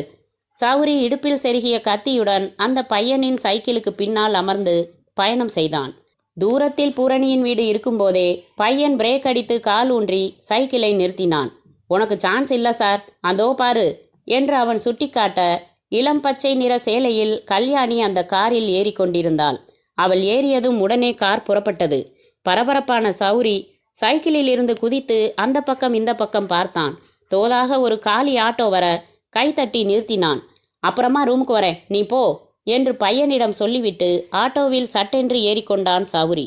எங்கே போலாம் என்றான் டிரைவர். எங்கேயும் போக வேணாம், அந்த காரை விடாமல் ஃபாலோ செஞ்சு பின்னாடியே போ, ஓவர்டேக் செய்ய வேணாம் என்ற சௌரியை அவன் ஒரு தரம் திரும்பி பார்த்துவிட்டு சொன்னபடி காரை ஃபாலோ செய்ய துவங்கினான். கார் நிதான வேகத்தில் திருவான்மியூர் செல்லும் சாலையில் விரைந்து கொண்டிருந்தது. நிழலாக ஆட்டோவும். அத்தியாயம் 7. பிளாட்டினம் பீச் ரெசார்ட் முக்கிய சாலையில் இருந்து உள்வாங்கி கடலோடு கைகுலுக்கும் தூரத்தில் கட்டப்பட்டிருந்தது. கட்டிடத்தின் அமைப்பே இது மேல்தட்டு மக்களுக்கானது என்று அறிவித்தது. காற்றில் ஓசோன் வாடை கலந்திருந்தது. ஹோட்டலின் முன்புறமும் பக்கப்பகுதிகளிலும் செயற்கையாக அமைக்கப்பட்டிருந்த நந்தவனத்தில் அங்கங்கே போக்கஸ் விளக்குகளும் குட்டி அருவிகளும் இருந்தன. சாவி வாங்கி கொண்டு ஊர்வசி காட்டேஜின் வாசலில் காரை நிறுத்தினான் அரவிந்த். சூர்யா இறங்கி 2 பாக்கெட்டுகளிலும் கைகளை நுழைத்து கொண்டு தனக்கு இதில் சம்பந்தம் இல்லாததைப் போல நின்றான். கல்யாணி காற்றில் பறந்த தன் கூந்தலை ஒரு கையால் திருத்தியபடி பூட்டு திறக்க காத்திருந்தாள். அந்த சிறிய ஏசி காட்டேஜ் அவளுக்கு புதிதல்ல என்பதால் இயல்பாக உள்ளே நுழைந்து ஒரு நாற்காலியில் அமர்ந்து கொண்டாள். அரவிந்தும் சூர்யாவும் காரின் டிக்கியில் இருந்து ஒரு வளைக்கூடை எடுத்துக்கொண்டு உள்ளே வந்து கதவை சாத்தினார்கள். இங்கே எல்லாமே ரொம்ப காஸ்ட்லி, அதனால வர்றப்பவே வாங்கிட்டு வந்துட்டோம் என்ற அரவிந்த் விஸ்கி பாட்டில், கொறிக்கும் பதார்த்தங்கள் என்று ஒவ்வொன்றாக எடுத்து வைத்து, நீ குடிப்பதானே கல்யாணி என்றான். பியர் மட்டும்தான், ஆர்டர் பண்ணிக்கலாம். இன்னைக்கு வேணாம். ஏன் வேணாம்? கம்பெனி கொடுக்க வேணாமா? வற்புறுத்தாதீங்க, எனக்கு கூல்ட்ரிங்க் போதும் என்றாள் சிடுசிடுப்பாக. ஆரம்பிக்கலாமா என்றான் அரவிந்த் விஸ்கி பாட்டிலை எடுத்து. டேய் இங்கே வா, தனியாக அழைத்தான் சூர்யா. என்ன? எழுந்து சென்று கேட்டான். தண்ணி அடிச்சிட்டு என்ன செய்ய போகிறோம்? இது விஷமமான கேள்வியா வெகுளித்தனமான கேள்வியா? அதுக்கில்ல அரவிந்த், 2 பேரும் எப்படி? அவளுக்கு இதெல்லாம் பழகி போன விஷயம் சூர்யா. அவளை கேட்கல, நமக்குள்ள ஒரு டீசன்சி வேணாமா? இந்த விஷயத்தில் டீசன்சி பார்க்கக்கூடாதுப்பா. எனக்கு சங்கடமாக இருக்குது. ப்ரைவசி வேணாமா? 3வது மனுஷன் இருக்கிறப்போ எப்பட்றா நான் அவளை தொட முடியும்? அவ்வளவுதானே. ராத்திரி பூரா இருக்குது, இந்த ஹோட்டலில் பார் இருக்குது. நான் அங்கே போகிறேன், 2 மணி நேரம் கழித்து வரேன். உனக்கு 2 மணி நேரம் போதுமில்ல? சூர்யா தயக்கமாக தலையசைத்தான். அரவிந்த் சிரித்து, சூர்யா என்னவோ பரீட்சை எழுத போகிறவனைப் போல அவன் கையை பிடித்து குலுக்கி ஆல் தி பெஸ்ட் என்று விட்டு சென்றான். அவன் போனதும் கதவை சாத்திவிட்டு வந்த சூர்யா கட்டில் மேல் அமர்ந்தான். அவளை பார்த்தான். அவள் அவனையே பார்க்க தலை குனிந்தான். அவளுக்கு சிரிப்பு வந்தது. அனுபவம் இல்லையா என்றாள். எச்சில் விழுங்கி ஆமோதித்தான். உங்கள் ஃப்ரெண்டு எங்கே போயிருக்காரு? பாருக்கு 2 மணி நேரம் கழித்து தான் வருவார். இங்கே வந்து உட்காருங்களேன். என் சர்வீஸில் என்ன மரியாதையாக பேசின ஒரே ஆள் நீங்கள் தான். சிரித்தபடி கல்யாணி எழுந்து வந்து அவன் அருகில் அமர்ந்தாள். சூர்யாவுக்கு வியர்த்திருந்தது. குடிக்கிறீங்களா? கலந்து தரட்டுமா? இல்லை வேணாம், நான் குடிக்கல. ஏன் இப்படி வேர்க்குது? தொடச்சி விடவா? இல்லை வேணாம், நான் தொடச்சிக்கிறேன். அவசரமாக தன் கர்ச்சீஃப் எடுத்து துடைத்து கொண்டான். உங்கள் பேர் என்ன என்றான். கல்யாணி. உங்கள் பேர்? சூர்யா. கல்யாணம் ஆயிடுச்சா? இன்னும் இல்லை. உங்களுக்கு? 3வது தடவை ஆக போகுது. 3வது தடவையா? ஆமாம். என் கதை வேணாம், சுவாரஸ்யம் போயிடும். நீங்கள் அழகாக இருக்கீங்க. வா போனே சொல்லுங்க. பேர் தான் கொஞ்சம் கர்நாடகமாக இருக்குது. என்ன செய்கிறது, எங்கள் அப்பா அம்மா வச்சுட்டாங்களே. நான் உங்களை தொடலாமா? அதுக்காகத்தானே அழைச்சிட்டு வந்தீங்க? பயமாக இருக்கா? ஆமாம். இல்லை. கல்யாணி மெதுவாக அவன் மேல் சாய அவளை பட்டும் படாமல் தாங்கி கொண்ட சூர்யா சட்டென்று எழுந்து கொண்டான். என்னாச்சு? பாத்ரூம் போயிட்டு வந்துடுறேன். சரி என்று சிரித்தாள். அவன் பாத்ரூம் சென்றதும் டெலிஃபோனை பார்த்த கல்யாணிக்கு தண்டபாணியுடன் பேச விருப்பம் வந்தது. எடுத்து ரிசப்ஷன் வழியாக தொடர்பு கொண்டாள். Hello, Dandapani here. கல்யாணி பேசுகிறேன். ஹேய், எங்கேருந்து பேசுகிற? பிளாட்டினம் பீச் ரிசார்ட்டில் ஊர்வசி காட்டேஜ்லேருந்து. அங்கே எங்கே போன? எனக்கு கொஞ்சம் கூட விருப்பம் இல்லை. ஆனால் பூரணி அக்கா பணம் வாங்கிக்கிட்டு என்னை பார்ட்டி கூட அனுப்பி வச்சுட்டாங்க. எதிர்முனை சில வினாடிகள் மௌனம் சாதித்தது. என் மேலே கோபமா? என்னை கல்யாணம் செய்துக்க நீ சம்மதம் சொன்ன நிமிஷத்துலேருந்து நான் உன்னை என் பொண்டாட்டியாக நினைக்க ஆரம்பிச்சிட்டேன். உன்னை இப்போ யாரோ ஒரு கல்யாணியாக நினைக்க முடியல. உரிமையோட என் ஒய்ஃபு மாதிரி தான் நினைக்க தோணுது. என் ஒய்ஃபு யாரோ ஒரு பார்ட்டியோட வந்திருக்கேன்னு ஒரு ஹோட்டல்லேருந்து பேசினா எனக்கு எப்படி இருக்கும்? ரொம்ப சங்கடமாக தான் இருக்கும். நான் என்ன பண்ணுவேன்? நீங்கள் சொன்ன மாதிரியே எப்போ நான் உங்களை கல்யாணம் பண்ணிக்க தீர்மானிச்சேனோ அப்பையிலேருந்து இனிமேல் யார் கூடவும் போகக்கூடாதுன்னு நினச்சேன். ஆனால் இப்போ நான் இன்னொருத்தர் பொறுப்பில் இருக்கேனே. தயவு செஞ்சு நம்புங்க, சத்தியமாக இங்கே கொஞ்சம் கூட பிடிக்காம தான் வந்திருக்கேன். அப்படியே வரணும். நாளைக்கு நான் புறப்பட்டு உங்ககிட்ட வர்ற வரைக்கும் பூரணி அக்காவோட உத்தரவுகளுக்கு கட்டுப்பட வேண்டியிருக்கே. அவசியம் இல்லைன்னு நான் நினைக்கிறேன். இப்போவே நீ புறப்பட்டு என் வீட்டுக்கு வா கல்யாணி. அந்த பார்ட்டிக்கு டாட்டா காமிச்சிட்டு வந்துடு. நாளைக்கு வரப்போறத இன்னைக்கே வந்துடு. நிஜமா தான் சொல்றீங்களா? இங்க 2 பேர், ஒருத்தன் பாருக்கு போயிட்டான், 2 மணி நேரம் கழிச்சு தான் வருவான். இன்னொருத்தன் சரியான பயந்தாங்கொல்லி. போலீஸ் ரெய்டு வந்திருக்கு. நான் சொல்ற வரைக்கும் பாத்ரூமை விட்டு வராதன்னு சொன்னா இவன் நடுங்கிக்கிட்டே பாத்ரூம்குள்ளேயே இருப்பான். நான் டபாய்ச்சிட்டு புறப்பட்டு வந்துடுவேன். வா, உனக்காக நான் வெயிட் பண்ணுறேன். ஆனால் இந்த நேரத்துக்கு இந்த இடத்துல ஆட்டோ எதுவும் கிடைக்காதுங்க. அவ்வளவுதானே, நான் பைக் எடுத்துகிட்டு வரேன். 15 நிமிஷத்தில் அங்கே வந்துடுவேன். மெயின் ரோட்டில் உனக்காக வெயிட் பண்ணுறேன். கண்டிப்பாக வந்துடுறியா? நிச்சயமா என்று சொல்லி ஃபோனை வைக்க பாத்ரூம் கதவை திறந்து கொண்டு உள்ளே வந்த சூர்யா, ஃபோனில் யாரு என்றான். கல்யாணி குரலில் பதட்டம் சேர்த்து கொண்டு, ரிசப்ஷன்லேருந்து ஃபோன் செஞ்சாங்க. திடீர்னு போலீஸ் ரைடுக்கு ஜீப் வந்திருக்கான். ஐயோ, இப்போ என்னங்க செய்கிறது? தடுமாறினான் சூர்யா.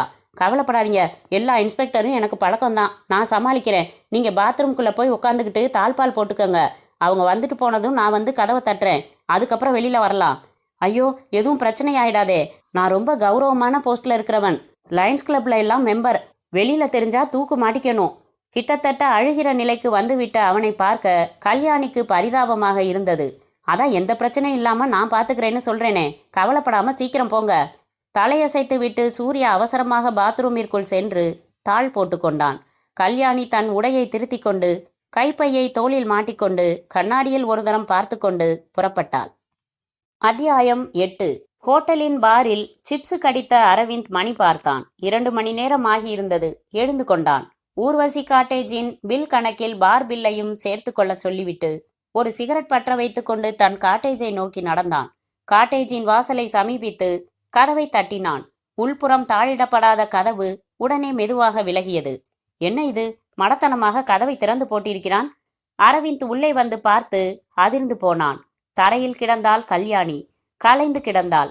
விழிகள் ஒரு திசையில் வெறித்து பார்த்து கொண்டிருக்க அவளின் முந்தானை விலகின மார்புகள் ஏறி இறங்கவில்லை.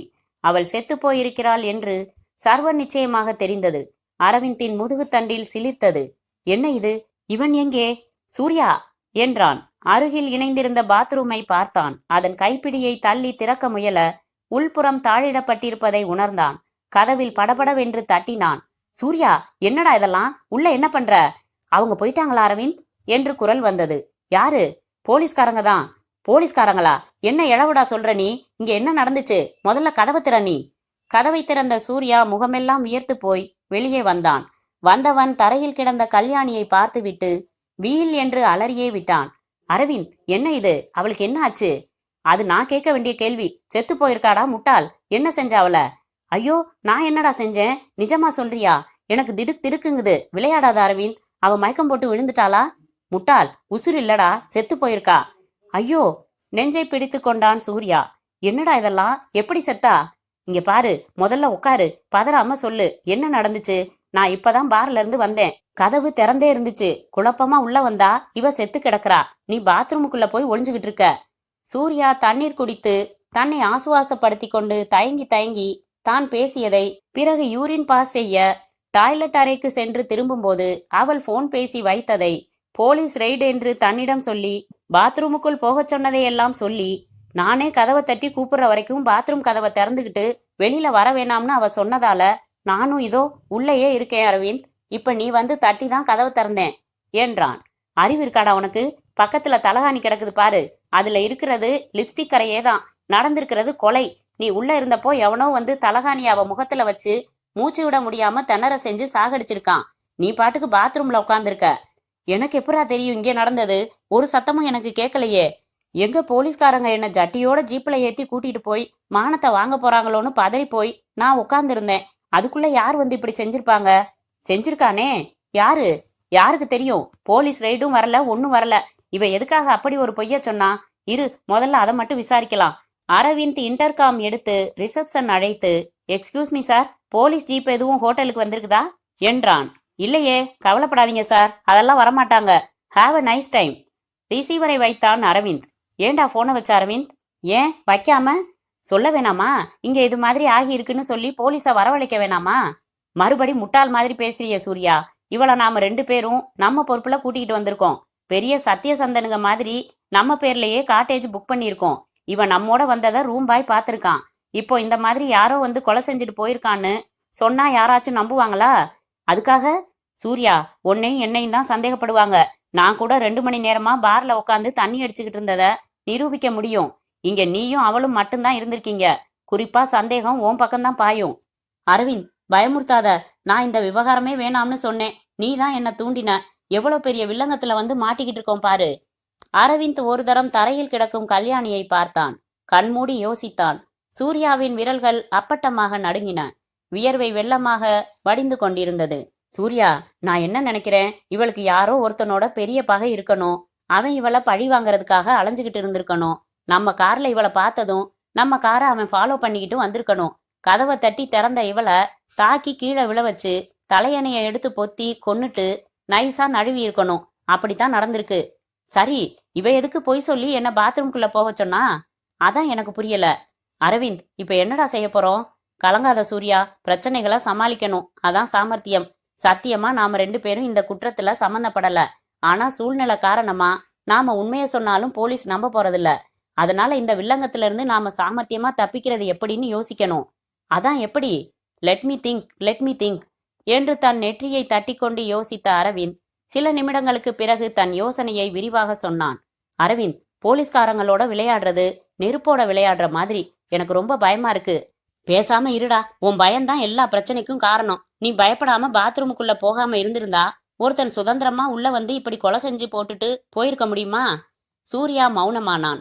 அரவிந்த் தன் யோசனையை செயலாக்க தீர்மானித்தான். அத்தியாயம் 9. அரவிந்த் காட்டேஜின் வாசலுக்கு வந்து ஒருமுறை 2 பக்கங்களிலும் பார்த்தான். இருட்டு. தூரத்தில் கடலின் ஓசை. முக்கிய சாலையில் ஒரு காரின் நீளமான ஹாரன் சத்தத்தின் பலவீன ஓசை. உள்ளே வந்தான். சூர்யா, இவளை பிடி என்றான். என்ன செய்ய போறோம்? சொல்றத செய், விளக்கம் அப்புறம். கல்யாணியை 2 பேருமாக சேர்ந்து தூக்கி கொண்டு காட்டேஜ் வாசலுக்கு வந்தார்கள். அங்கே நின்றிருந்த தன் காரின் பின் கதவை திறந்தான் அரவிந்த். உள்ளே கல்யாணியின் உடலை கிடத்தி கதவை சாத்தினான். மீண்டும் அறைக்குள்ளே வந்தார்கள். அரவிந்த் கொண்டு வந்த பொருள்களை எல்லாம் பேக் செய்தான். சூர்யா, நம்மோட ரேட் பேசி வந்த கல்யாணி திடீர்னு நம்மளை ஏமாத்திட்டு பணத்தை எடுத்துக்கிட்டு நம்ம வாட்சை திருடிக்கிட்டு ஓடிட்டா. இதுதான் செட்டப். இந்த ஹோட்டல்ல இருக்கிறவங்களையும் நம்ப வைக்கணும், பூரணி அக்காவையும் நம்ப வைக்கணும். சரி, கார்ல வச்சிருக்கிற பிணத்தை எப்படி டிஸ்போஸ் பண்றது? இரு, அது அடுத்த கட்டம். அரவிந்த் தன் வாட்சை கலற்றி பேண்ட் பாக்கெட்டுக்குள் போட்டுக்கொண்டு இன்டர்காமில் ரிசப்ஷனை அழைத்து ரூம் பாயை அனுப்ப சொன்னான். 2வது நிமிடம் காட்டேஜிற்கு ஏற்கனவே தண்ணீர் கொண்டு வந்து வைத்த ரூம் பாய் வந்தான். என்ன வேணும் சார்? உன் பேர் என்னப்பா என்றான் அரவிந்த். மாதவன். ஏன் சார்? ஒரு சிக்கல் ஆயிடுச்சு, கொஞ்சம் ஹெல்ப் பண்ண முடியுமா? என்ன சார் ஆச்சு? இதில் என்ன ஒளிவு மறைவு? ஓப்பனாக சொல்லிடுறோம். நாங்கள் 2 பேரும் ஒரு பொண்ணை ஜாலியாக இருக்கிறதுக்காக இங்கே கூட்டிகிட்டு வந்தோம். தண்ணி வைக்கிறப்போ பாத்தியே? ஆமாம், வழக்கமாக இங்கே வர்ற கேஸ் தான் அது. நான் பார்த்துருக்கேன். அதுக்கு என்ன சார்? எங்கே அது? பாத்ரூமில் குளிக்குதா? இல்லைப்பா, நான் பார் போயிட்டு 2 ஹவர் கழிச்சு வந்தேன். நம்ம ஃப்ரெண்டு முகம் கழுவிக்கலாம்னு பாத்ரூம்குள்ளே போனாரு. திரும்பி வந்து பார்த்தா அவளை காணோம். அது மட்டும் இல்லை, சட்டையில் வச்சுருந்த 2000 ரூபாய் பணத்தையும் காணோம். நான் இங்கே கழட்டி வச்சுட்டு போயிருந்த ரிஸ்ட் வாட்சையும் காணோம். அடடா, சில தருதலைங்க இப்படித்தான் திருட்டு கழுதைங்களா இருக்கும். கொஞ்சம் அசந்தா டிமிக்கி கொடுத்துடும். நாம தான் ஜாக்கிரதையா இருக்கணும் சார். இப்போ என்ன செய்யறதுன்னு புரியல. போலீஸ்ல கம்ப்ளைண்ட் கொடுக்க முடியாது. எதுக்காக அழைச்சிக்கிட்டு வந்தோம்னு எப்படி சொல்றது? அதை எப்படி சொல்ல முடியும்? இதோட விட்டுதுன்னு தலைமுழுக வேண்டியதுதான் சார். அது அடிக்கடி இங்கே வரும் சார். உங்கள் ஃபோன் நம்பர் கொடுங்க. அடுத்த தபா அது வர்றப்ப உங்களுக்கு ஃபோன் பண்ணுறேன். வந்து செவுட்டில் 4 விட்டு துட்டு வாங்குங்க. அதுக்கு தான் உன்னை கூப்பிட்டேன். சூர்யா, உன் வீட்டு அட்ரஸ் கார்டு கொடு. சூர்யா தயங்கி எடுத்து கொடுக்க வாங்கி மாதவனிடம் கொடுத்த அரவிந்த், நாங்கள் ரொம்ப அப்செட் ஆயிட்டோம், பில் போட சொல்லுப்பா, காட்டேஜை காலி பண்ணிடுறோம் என்றான். 10 நிமிடங்களில் லெட்ஜரில் கையெழுத்து போட்டு மாதவனுக்கு 20 ரூபாய் டிப்ஸ் கொடுத்து தங்கள் பொருள்களை எதுவும் விடாமல் எடுத்துக்கொண்டு காரில் இருவரும் புறப்பட்டார்கள். கார் சென்னையை நோக்கி விரைய அரவிந்த் ஓட்டினான். அருகில் அமர்ந்திருந்த சூர்யா ஒரு தரம் திரும்பி பார்த்தான். பின் சீட்டில் கிடத்தப்பட்டிருந்த கல்யாணியின் உயிரில்லாத உடல் காரின் அசைவுக்கு தக்கபடி குலுங்கி கொண்டிருந்தது. அரவிந்த், இப்ப சொல்லு, இந்த உடம்பை எப்படி டிஸ்போஸ் செய்ய போறோம் என்றான் சூர்யா. அரவிந்த் தன் திட்டத்தை சொல்ல துவங்கினான். 1 மணி நேரத்திற்கு பின் பூரணி அதிர்ந்து போய் கேட்டாள். என்ன சொல்றீங்க நீங்க? எதிரில் அமர்ந்திருந்தார்கள் அரவிந்தும் சூர்யாவும். சூர்யா நகம் கடித்து துப்ப அரவிந்த் சொன்னான், இவ்வளவு நேரம் நாங்கள் என்ன கதையா சொன்னோம்? நல்லா அனுப்பி வச்சிங்களே திருட்டு கழுதைய. இல்லை சார், கல்யாணி அப்படிப்பட்ட பொண்ணு இல்லை. பின்ன நாங்கள் பொய் சொல்கிறோமா? பாத்ரூமுக்கு போயிட்டு வரதுக்குள்ள ஆள் மாயமாக மறைஞ்சிட்டா. 2000 ரூபாய் 20 100 ரூபாய் நோட்டா மணி பர்ஸில் வச்சுருந்தேன். அப்புறம் சிட்டிசன் வாட்ச் 1500 ரூபாய்க்கு போன மாசம்தான் வாங்கின புது வாட்ச். இந்த திருட்டுக்கு போலீஸ்கிட்டயா போக முடியும்? காட்டேஜை காலி பண்ணிட்டு வந்துட்டோம். அவ நீங்க அனுப்பிச்ச பொண்ணு டீசெண்டான இடம்னு வஜ்ரவேல் சொன்னதால தான் உங்களை தேடி வந்தோம். அந்த செருக்கியை விசாரிச்சு எங்க பணத்தையும் வாட்சையும் மீட்டு கொடுத்தா புண்ணியமா போகும். நாங்க வரோம். இது என் ஃப்ரெண்டோட விலாசம். அரவிந்த் சூர்யாவிடம் விலாச அட்டை வாங்கி பூரணியிடம் கொடுத்துவிட்டு எழுந்து கொண்டான். இருவரும் காரில் சூர்யாவின் வீட்டிற்கு புறப்பட இப்போது பின் சீட்டில் கல்யாணியின் பிணம் இல்லை. எல்லா இடத்துலையும் நீ பாட்டுக்கு விசிட்டிங் கார்டை வாங்கி வாங்கி தரியே, வில்லங்கமாயிடாது என்றான் சூர்யா. ஒன்றும் ஆகாது, இதான் சேஃப். அப்பதான் நாளைக்கு நம்ம மேல போலீஸுக்கு சந்தேகம் சுத்தமா வராது. போலீஸ் நம்மகிட்ட வருமா? கண்டிப்பா வரும் சூர்யா, கவலைப்படாத. நான் 2-3 நாள் உன்னோட தான் தங்க போறேன். எல்லாத்தையும் நான் டீல் பண்றேன். எனக்கு என்னவோ நாம செய்யறதெல்லாம் சரின்னு படல. நிச்சயமா நீயோ நானோ இந்த கொலையை செய்யல. ஒழுங்கா எடுத்த எடுப்புலையே போலீஸை கூப்பிட்டுருக்கலாம்னு தோணுது. சட்டத்தோட விளையாடுறது நெருப்போட விளையாடுற மாதிரி தான். ஐயோ சூர்யா, புலம்பாத. இதையே எத்தனை தடவை சொல்லுவ? அதான் நான் பார்த்துக்கிறேன்னு சொல்றேனே, பயப்படாம இரு என்றான் அரவிந்த். அத்தியாயம் 10. மறுநாள் செய்தித்தாளில் கடற்கரையில் பெண் பிணம். பெசன்ட் நகர் கடற்கரையில் நேற்றிரவு ஒரு இளம் பெண்ணின் உடல் கண்டெடுக்கப்பட்டது. இளம் பச்சை நிற சேலை கட்டியிருந்த அந்த பெண்ணை யாரோ கொலை செய்து போட்டுவிட்டு சென்றுள்ளார்கள். பெண்ணின் கழுத்தில் தாலி இல்லை. ஜாக்கெட்டுக்குள் இருந்து ஒரு விலை உயர்ந்த சிட்டிசன் கைக்கடிகாரமும் ஆண்கள் அணியும் வகை 2000 ரூபாய் பணமும் போலீசார் கண்டெடுத்துள்ளார்கள். உடல் இன்னும் அடையாளம் கண்டுபிடிக்க முடியவில்லை. அடையாறு போலீஸ் ஸ்டேஷன் குற்றப்பிரிவு இன்ஸ்பெக்டர் யோகேஷ் வழக்கு பதிவு செய்து புலன் விசாரணை செய்து வருகிறார். செய்தி படித்த சியாமலா பேப்பருடன் பூரணியிடம் ஓடி வந்தாள். அக்கா, இதை படிங்க என்றாள் படபடப்பாக. படித்த பூரணி நெஞ்சில் கை வைத்து கொண்டு, தேவுடா, ஏண்டி இது நம்ம கல்யாணின்னு சொல்றியா என்றாள். பயமா இருக்குக்கா. நேத்து ராத்திரி பூரா அவங்க திரும்பல. அவங்க 2 பேரும் வந்து இவ திருடிட்டு ஓடிட்டதா சொன்னாங்க. அவங்க சொன்னது 2000 பணமும் வாட்சும் பேப்பர்ல போட்டிருக்கிறதும் அதான். இளம் பச்சை நிற சேலைன்னு வேற இதுல போட்டிருக்கு. நேத்து கல்யாணி பச்சை கலர் சேலை தான் கட்டிக்கிட்டு போனா. இது என்னடி வம்பா போச்சு? கொலைன்னு போட்டிருக்கானே, இவளை யாரு கொலை செய்ய போறாங்க? போலீஸ் ஸ்டேஷன் போய் பாத்துடலாம்க்கா. இன்ஸ்பெக்டர் யோகேஷ் தம்பி கூட நமக்கு தெரிஞ்சவர் தான். உன்னை கூட ஒரு தடவை ரெய்டில் பிடிச்சிட்டு போகல? நான் வந்து கூட்டிகிட்டு வந்தேனே, ஆப்பிள் வாங்கி கொடுத்தாருன்னு சொல்லல? அவர் தான் யோகேஷாக்கா. அவருக்கு நாங்க வச்ச பேரு வேற. என்னது? ஜொல்லேஷ். பார்வையாலேயே சாப்பிட்டுடுவாரு. பரவாயில்ல, தொடுங்க சார்னா மாட்டாரு. பொண்டாட்டி துவைச்சு எடுத்துடுவான்னு சொல்லுவாரு. சரி வாடி, போய் பாத்துடலாம். பூரணியும் சியாமலாவும் ஆட்டோ பிடித்து ஸ்டேஷனுக்கு வந்தார்கள். இன்ஸ்பெக்டர் யோகேஷ் முகத்தில் பருக்கள், மீசைக்கு நடுவில் ஒரே ஒரு நரைமுடி அவர் மனைவியின் பார்வைக்கு தப்பி இருந்தது. காலையில்தான் ஷேவ் செய்திருந்த அவரின் தாடையில் அதற்குள் லேசான சொரசொரப்பு வந்திருந்தது. லவ் என்று எழுதி இதயத்திற்குள் அம்புக்குறி பாயும் சின்னத்துடன் மோதிரம் அணிந்திருந்தார். மேஜை முனையில் உட்கார்ந்து தன் தொடையில் ஸ்டிக்கை வைத்து உருட்டியபடி ஒரு ஆசாமியை விசாரித்து கொண்டிருந்தவர் திரும்பினார். அட பப்பாளி, எங்க எந்த பக்கம் என்றார் சியாமலாவை பார்த்து. கண்ணாடியை மேலே ஏற்றி கொண்டார். பப்பாளியா என்றாள் பூரணி. உங்க பார்ட்டிக்கு நான் வச்ச பேரு இது. நான் ஒரு கேள்வி கேட்டேன். அதுக்கு இவ ஊர்ல பப்பாளிக்கா பஞ்சம்னு பதில் சொன்னா. கேள்வி என்னன்னு யோசிச்சுக்கங்க. எங்க வந்தீங்க? கேள்வி பூரணியிடம், பார்வை சியாமலாவிடம். பேப்பர்ல கடற்கரையில ஒரு பொண்ணு பணம் கைப்பத்தினதா போட்டிருக்கீங்களே, அது ஏன் பார்ட்டியோன்னு ஒரு சந்தேகம். Thank God. ஆள் அடையாளம் புரியாம தவிச்சுக்கிட்டு இருக்கேனா. வாங்க, மார்ச் வரைக்கும் அழைச்சிக்கிட்டு போய் பாடி காமிக்கிறேன். அதாவது டெட் பாடி என்று கண்ணடித்தார். சியாமலா வேண்டுமென்றே கீழுதட்டை பல்லால் கடித்து மெதுவாக விடுவித்து தலையை சாய்த்து அவரை பார்த்தாள். டியூட்டி ஃபர்ஸ்ட், வாங்க, இவளை உள்ள உட்கார வைங்கய்யா, வந்து விசாரிக்கிறேன் என்று அவர்கள் தொடர வாசலுக்கு நடந்தார். ஜீப் புறப்பட்டதும், உங்களுக்குன்னு எங்க இருந்துதான் இப்படி ஒரு சென்ட் கிடைக்குது என்றார் யோகேஷ் குறைந்த குரலில் சியாமலாவின் காதருகில். அவள் சிரித்து, வாழ்க்கை பூரா வாசனை பிடிக்கிறதோட சரியா சார் என்றாள். யோகேஷ் எச்சில் விழுங்கி கொண்டார். அரசாங்க ஆஸ்பத்திரியின் பிணவரைக்குள் வந்து மூடப்பட்ட வெள்ளை முகத்துணி விளக்கப்பட்டதும் பூரணி அதிர்ந்தாள். சியாமலாவின் முகம் கருத்து போனது. ஐயோ பாவி மவளே, உன்னை எவண்டி கொன்னது? இருவரையும் வெளியே அழைத்து வந்து ஒரு மரத்தடி சிமெண்ட் பெஞ்சில் அமர்த்தி, நிதானமா சொல்லுங்க, இவ யாரு என்று துவங்கினார் யோகேஷ். கல்யாணி. என்கிட்ட வந்து 2.5 வருஷம் ஆச்சு. என்னோட பந்தய குதிரை இவ. என் கூடாரத்துல இவளுக்கு தான் அதிகமான டிமாண்டு. எப்பவும் பிஸியா இருப்பா. யாரு சார் கொன்னது என்றாள் பூரணி. விசாரிப்போம். இது பணத்துக்கான கொலை இல்ல, ஏதோ பகை. யாரோ வன்மம் வச்சு பழி தீர்த்த மாதிரி இருக்கு. இவ மேல யாருக்கும் வன்மம் வராது சார், காமம் தான் வரும். நேத்து இவ எங்க யாரோட போயிருந்தா? மதுரை பார்ட்டி ஒண்ணு வந்தான், அரவிந்த்னு பேரு. மெட்ராஸ்ல அவன் ஃப்ரெண்டு சூர்யா. 2 பேருமா கார் எடுத்துக்கிட்டு வந்தாங்க. பார்த்த குட்டிங்க யாரையும் பிடிக்காம இவளை பிடிச்சு போய் அழைச்சிக்கிட்டு போனாங்க. எங்க? பிளாட்டினம் பீச் ரிசார்ட்டுக்கு. திடீர்னு 10 மணி சுமாருக்கு அவங்க மட்டும் வந்து அரவிந்த் விவரித்ததை விவரித்தாள் பூரணி. கல்யாணிக்கு திருடுற பழக்கம் உண்டா? அவ அப்படியெல்லாம் செய்யறவ இல்ல சார். சியாமலா கொஞ்சம் தயங்கி விட்டு சொன்னாள். இல்லக்கா, கல்யாணி இந்த திருட்ட செஞ்சிருக்கலாம். என்னடி, அவளோட இவ்வளவு தூரம் பழகிட்டு இப்படி அபாண்டமா சொல்ற? அவகிட்ட அல்ப புத்தி இல்ல. டிப்ஸு கூட தனியா வாங்க மாட்டான்னு உனக்கு தெரியுமே. ஆனா சமீபத்துல அவ எடுத்த முடிவு உங்களுக்கு தெரியாதுக்கா, எனக்கு மட்டும்தான் தெரியும். என்னடி குண்டு போடுற? வாரம் தண்டபாணின்னு ஒரு ரெகுலர் கஸ்டமர் வெள்ளிக்கிழமை வந்து பர்டிகுலரா கல்யாணிய மட்டும் பிக்கப் பண்ணிக்கிட்டு போவார் இல்லையா? அவருக்கு கல்யாணிய கல்யாணம் செய்துக்க ஆசை. தன் மனசை வெளிப்படுத்தி லெட்டர் எழுதியிருந்தாரு. அவர் வர சொன்ன இடத்துக்கு போய் அவரை சந்திச்சு பேச சொல்லி கல்யாணிய நான் தான் அனுப்பிச்சேன்.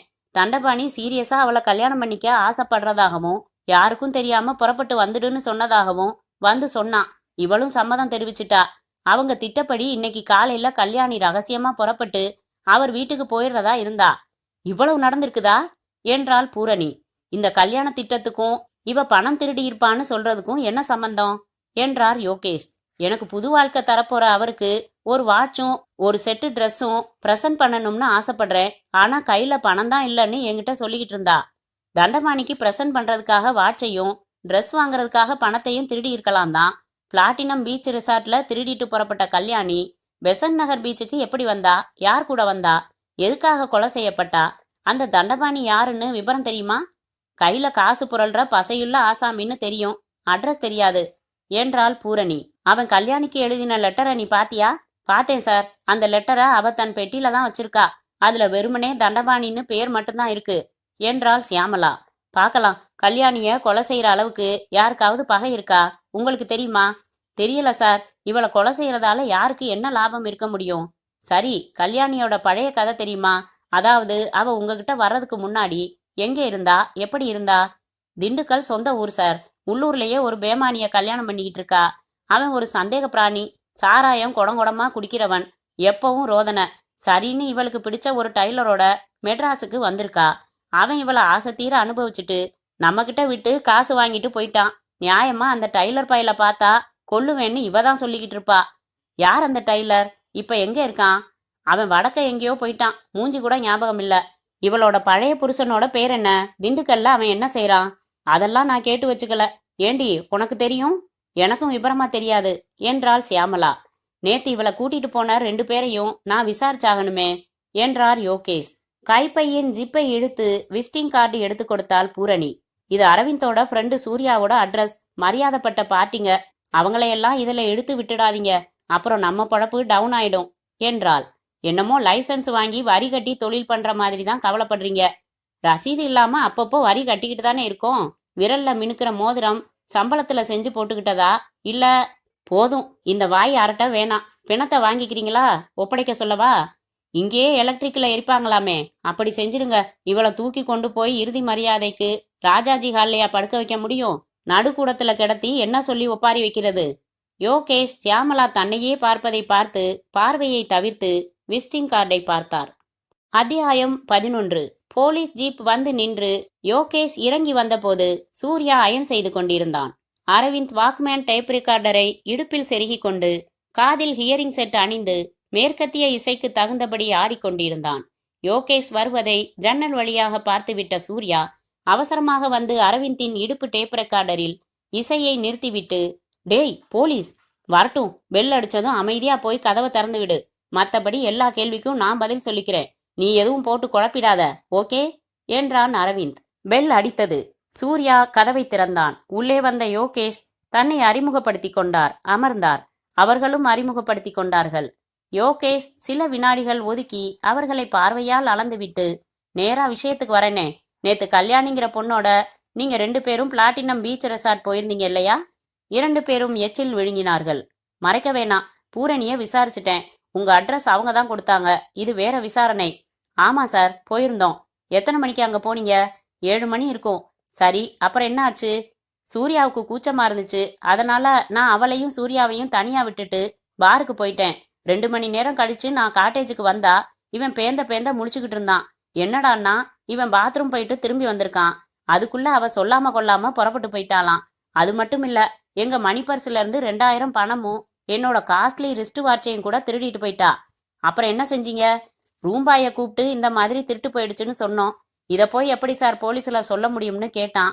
நியாயமா பட்டது. சரின்னு காட்டேஜை காலி பண்ணிட்டு நேரா பூரணி வீட்டுக்கு வந்து நடந்த விபரம் எல்லாம் சொல்லிட்டு எங்க பொருள் கிடைச்சா கொடுத்து அனுப்புங்கன்னு அட்ரஸ் கொடுத்துட்டு வந்துட்டோம் என்றான் அரவிந்த். ஐசி என்ற யோகேஷ். ஆக 9 மணிக்கு மேலதான் அவ திருடிக்கிட்டு போனா, அப்படியா? ஆமா சார், கிட்டத்தட்ட அந்த நேரம்தான். நான் சொன்னபடி 2 ஹவர்ஸ் கழிச்சு காட்டேஜுக்கு வந்தேன். இப்பதான் 5 நிமிஷம் முன்னாடி அவ காணாம போயிட்டான்னு சூர்யா சொன்னான். அவர் பேசவே மாட்டேங்கிறாரு. சூர்யா, உங்க ஃப்ரெண்டு அரவிந்த் பாருக்கு போனதும் நீங்க என்ன செஞ்சீங்க? ஒண்ணுமே செய்யல சார் என்றான் சூர்யா அவசரமாக. பின்ன எதுக்கு காசு கொடுத்து அவளை கூட்டிக்கிட்டு போனீங்க? பின்ன எதுக்கு அரவிந்த் உங்க 2 பேரையும் தனியா விட்டுட்டு போனாரு? சார், சத்தியமா சொல்றேன், எனக்கு இது புது அனுபவம். ரொம்ப பயமா இருந்துச்சு. அதனால அந்த பொண்ணை தொடறதுக்கு கூச்சமா இருந்துச்சு. சும்மா பேசிக்கிட்டு மட்டும்தான் இருந்தேன். 2 மணி நேரமுமா? ஆமா சார். அப்படி என்ன பேசுனீங்க? சும்மாதான், ரொம்ப நேரம் அமைதியாவே இருந்தோம். நான் பீர் சாப்பிட்டேன், அவ பேப்பர் படிச்சா. அவளை தொட போறதில்லன்னு முடிவு பண்ணியிருந்தா பார்ல இருந்த உங்க ஃப்ரெண்டையாவது கூப்பிட்டுட்டு வந்திருக்கலாமே. அந்த முடிவுக்கும் வரல. தயக்கமாவே இருந்துச்சு. முகம் கழுவிட்டு தெம்பா வரலாம்னு பாத்ரூமுக்கு போயிட்டு திரும்பினா ஆளையே காணோம். யோகேஷ் மேலும் மேலும் விசாரித்தார்.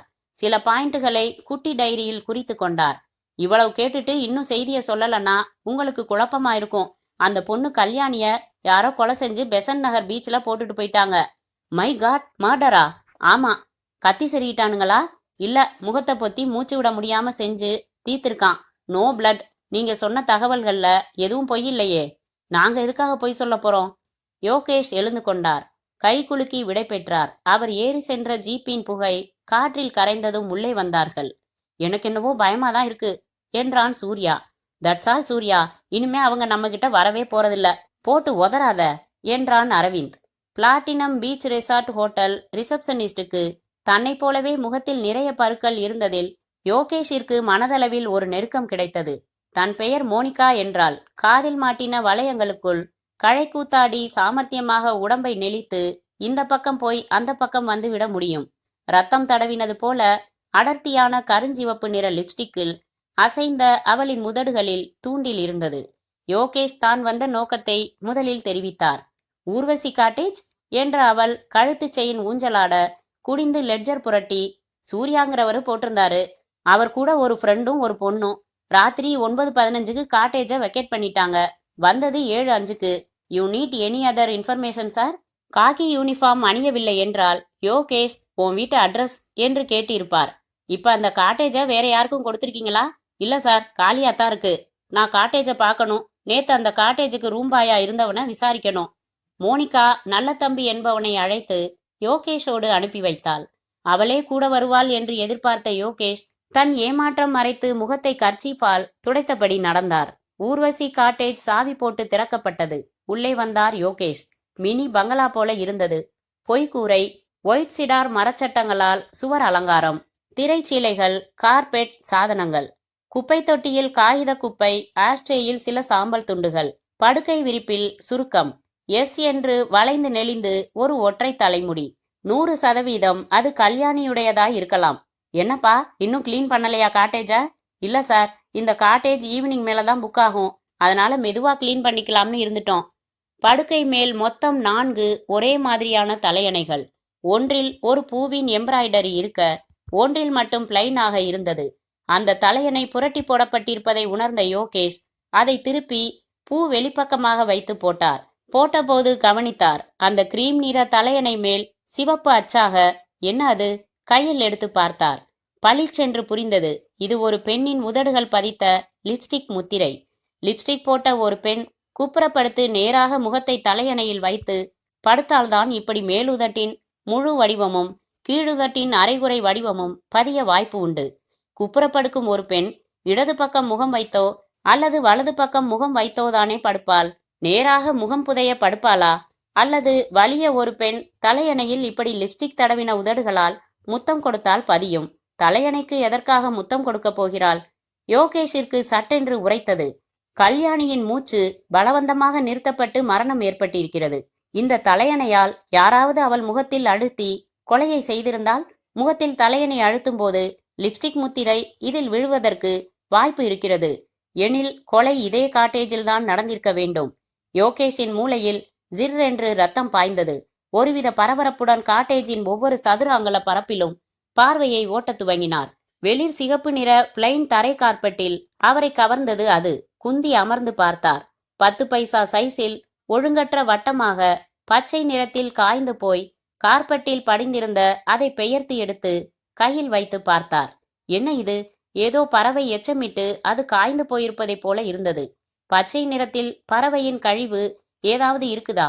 இருந்தால் கூட ஒரு பறவை ஒரு ஏசி காட்டேஜுக்குள் வந்து எச்சமிடுமா என்ன? மேலும் சற்றே காய்ந்திருந்த அந்த பச்சை குழப்ப திட்டின் மேல் சில வரிகள் பதிந்திருந்தன. அந்த வரிகளை உற்று நோக்க ஏதோ புரிந்தது, ஏதோ புரியவில்லை. மூக்கருகே வைத்து முகர்ந்து பார்த்தார். மிக லேசாக ஒரு நாற்றம் வீசியது. மிகவும் குழம்பி போய்விட்ட யோகேஷ் மிக பத்திரமாக அதை பொட்டலம் கட்டி பாக்கெட்டில் வைத்து கொண்டார். இதை லேபுக்கு அனுப்பி என்ன என்று சோதனை செய்து பார்க்க சொல்ல வேண்டும். லிப்ஸ்டிக் முத்திரை படிந்த அந்த தலையணை உரையை மட்டும் கழற்றி எடுத்துக்கொண்ட போது ரூம்பாய் மாதவன் வந்து சேர்ந்தான். வணக்கம் சார், நேத்து இந்த காட்டேஜுக்கு சர்வீஸ் பண்ணின ரூம்பாய் நான் தான் சார். யோகேஷ் அவனை 15 நிமிடங்கள் விசாரித்தார். அவன் நேற்றிரவு அந்த பெண் திருடி கொண்டு போனதை, அவர்கள் இவனை அழைத்து சொன்ன விபரங்களை அப்படியே சொன்னான். யோகேஷ் மீண்டும் ரிசப்ஷனுக்கு வந்தார். அந்த மோனிகா தொலைபேசியில் தன் குரலால் எதிர்முனையை தாளாட்டி கொண்டிருந்தாள். முடித்துவிட்டு, இன்னும் ஏதாச்சும் உதவி வேணுமா என்றாள். எஸ், நேத்து தங்கின அவங்க இங்க இருந்து போன் எதுவும் பேசினாங்களான்னு தெரியணும். 1 மினிட் என்று பில் புக் புரட்டி, ஆமா சார், ஒரே ஒரு லோக்கல் போன் கால், அந்த நம்பர் கூட சொல்ல முடியும், சொல்லவா? நிச்சயமா என்று எண் குறித்து கொண்ட யோகேஷ் உடனே அங்கிருந்தே டெலிபோன் எக்ஸ்சேஞ்சில் டைரக்டரி என்கொயரி அழைத்து எண் சொல்லி விலாசம் கேட்க வினாடிகளில் சொல்லப்பட்டார். சொல்லப்பட்ட விலாசத்தை தன் டைரியில் தண்டபாணி என்று துவங்கி எழுதி கொண்ட யோகேஷ் தலையை அசைத்து கொண்டார். தண்டபாணி, கல்யாணியை மணக்க விரும்பின தண்டபாணி, இன்றைக்கு ரகசியமாக புறப்பட்டு அவளை வர சொல்லியிருந்த தண்டபாணி. அப்படியானால் நேற்றிரவு காட்டேஜில் இருந்து இந்த நம்பரை தொடர்பு கொண்டு தண்டபாணியிடம் பேசியது கல்யாணியாகத்தான் இருக்க வேண்டும். அத்தியாயம் 12. தண்டபாணி மிக டென்ஷனில் இருந்தான். முகமெல்லாம் திடீர் இரத்த பாய்ச்சலில் சிகப்பாகி இருந்தது. எதிரே அமைதியாக அமர்ந்திருந்தார் யோகேஷ். பிராமிஸ், கடற்கரையில் பெண் கொலைன்னு போட்டிருக்கிறது என் கல்யாணியைத்தானா? மை காட், நான் அவளை கல்யாணம் பண்ணிக்க இருந்தேன் சார். எஸ், நிஜமா. அப்படி பார்க்காதீங்க, விளையாட்டில்ல. அவ கால்களா இருக்கலாம், ஆனா எனக்கு அவளை பிடிச்சது. என் வாழ்க்கையில ஒரு விபச்சாரிக்கு வாழ்க்கை கொடுக்கணும்னு ஒரு லட்சியம் சார். அதுக்கு என் குடும்ப பின்னணி காரணம். அதையெல்லாம் கேட்காதீங்க. முதல்ல தயங்கினா, அவ நம்பவே இல்லை. நான் எடுத்த முடிவு சீரியஸான முடிவுன்னு புரிய வச்சேன். அப்புறம் அவளும் கல்யாணத்துக்கு சம்மதிச்சா. நேத்து போன்ல கூட பேசினா சார் என்றான் தண்டபாணி. யோகேஷ் விரைப்பானார். கல்யாணியா அவங்க கூட போன்ல பேசினா? அடா ஆமா சார். எப்போ? 7:30 மணி இருக்கும். எங்கிருந்து பேசினா? பிளாட்டினம் பீச் ரெசார்ட்ல இருந்து சார். அங்க ஊர்வசி காட்டேஜுக்கு 2 பணக்கார பசங்களோட வந்திருக்கா சார். ஒருத்தன் தண்ணி அடிக்க பாருக்கு போயிருக்கான், ஒருத்தன் பாத்ரூமுக்கு போயிருக்கான். அந்த கேப்ல இவ என்னோட போன்ல பேசினா. எனக்கு கோவம் வந்துருச்சு. நாளைக்கு என்ன கல்யாணம் பண்ணிக்கிற முடிவுக்கு வந்தாச்சு.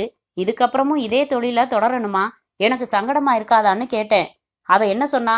எனக்கும் இது பிடிக்கல, ஆனா பூரணி அக்கா பணம் வாங்கிட்டு என்னை வற்புறுத்தி அனுப்பிட்டாங்க, என்ன பண்றதுன்னா. அவனுங்களுக்கு டிமிக்கி கொடுத்துட்டு இப்பவே நீ புறப்பட்டு என் வீட்டுக்கு வந்துருன்னு சொன்னேன். ஒருத்தன் பயந்தாங்கொல்லி நான் டிமிக்கி கொடுத்துட்டு வந்துடுறேன்னு சொன்னான். அங்கே ஹோட்டல் வாசல்ல ஆட்டோ அந்த நேரத்துக்கு கிடைக்காதுன்னு சொன்னதால நான் பைக் எடுத்துட்டு வரேன்னு சொன்னேன். மெயின் ரோட்லயே உனக்காக வெயிட் பண்றேன்னு சொன்னேன். அப்புறம் அதே மாதிரி நான் 20 நிமிஷத்துக்கெல்லாம் அங்க போயிட்டேன். வெயிட் பண்றேன், இவ வரவே இல்லை. 8 மணிக்கு மெயின் ரோட்டுக்கு வந்தனா 8:30, 9, 9:30, 10ன்னு 10:30 மணி வரைக்கும் வருவான்னு வெயிட் பண்ணி பார்த்துட்டு வெறுத்து போய் புறப்பட்டு வீட்டுக்கு வந்துட்டேன். கோபமா அவங்களுக்கு டிம்கி கொடுத்துட்டு வர முடியாம வசமா மாட்டிக்கிட்டா போலிருக்குன்னு நான் நினைச்சுக்கிட்டு படுத்துட்டேன். யோகேஷின் மனதில் வேறு மாதிரியாக சில கணக்குகள் ஓடத் துவங்கி இருந்தது. தண்டபாணியின் தொழில், ஊர், அது இது என்று சக்கையாக கேள்விகள் கேட்டுவிட்டு, போலீஸை பொறுத்த வரைக்கும் எதுவும் ரகசியம் இல்ல சார். எதனால ஒரு விபச்சாரிய கல்யாணம் பண்ணிக்க லட்சியம் அமைச்சுக்கிட்டீங்க? சற்றே தயங்கிய தண்டபாணி தன் அம்மாவின் கதையை உணர்ச்சி பூர்வமாக தொண்டை நரம்புகள் எகிர சொல்லி முடித்ததும், ஓகே, கல்யாணிய யார் கொலை செஞ்சிருக்கலாம்? 2 சான்ஸ் தான் சார். அந்த 2 பசங்களும் சேர்ந்து ஏடா கூடமா ஏதோ பண்ணியிருக்கணும். இல்லைன்னா கண்டிப்பா அவளோட புருஷன் தான். புருஷனா? ஆமா சார். கல்யாணி ஏற்கனவே கல்யாணமானவ, திண்டுக்கல்ல.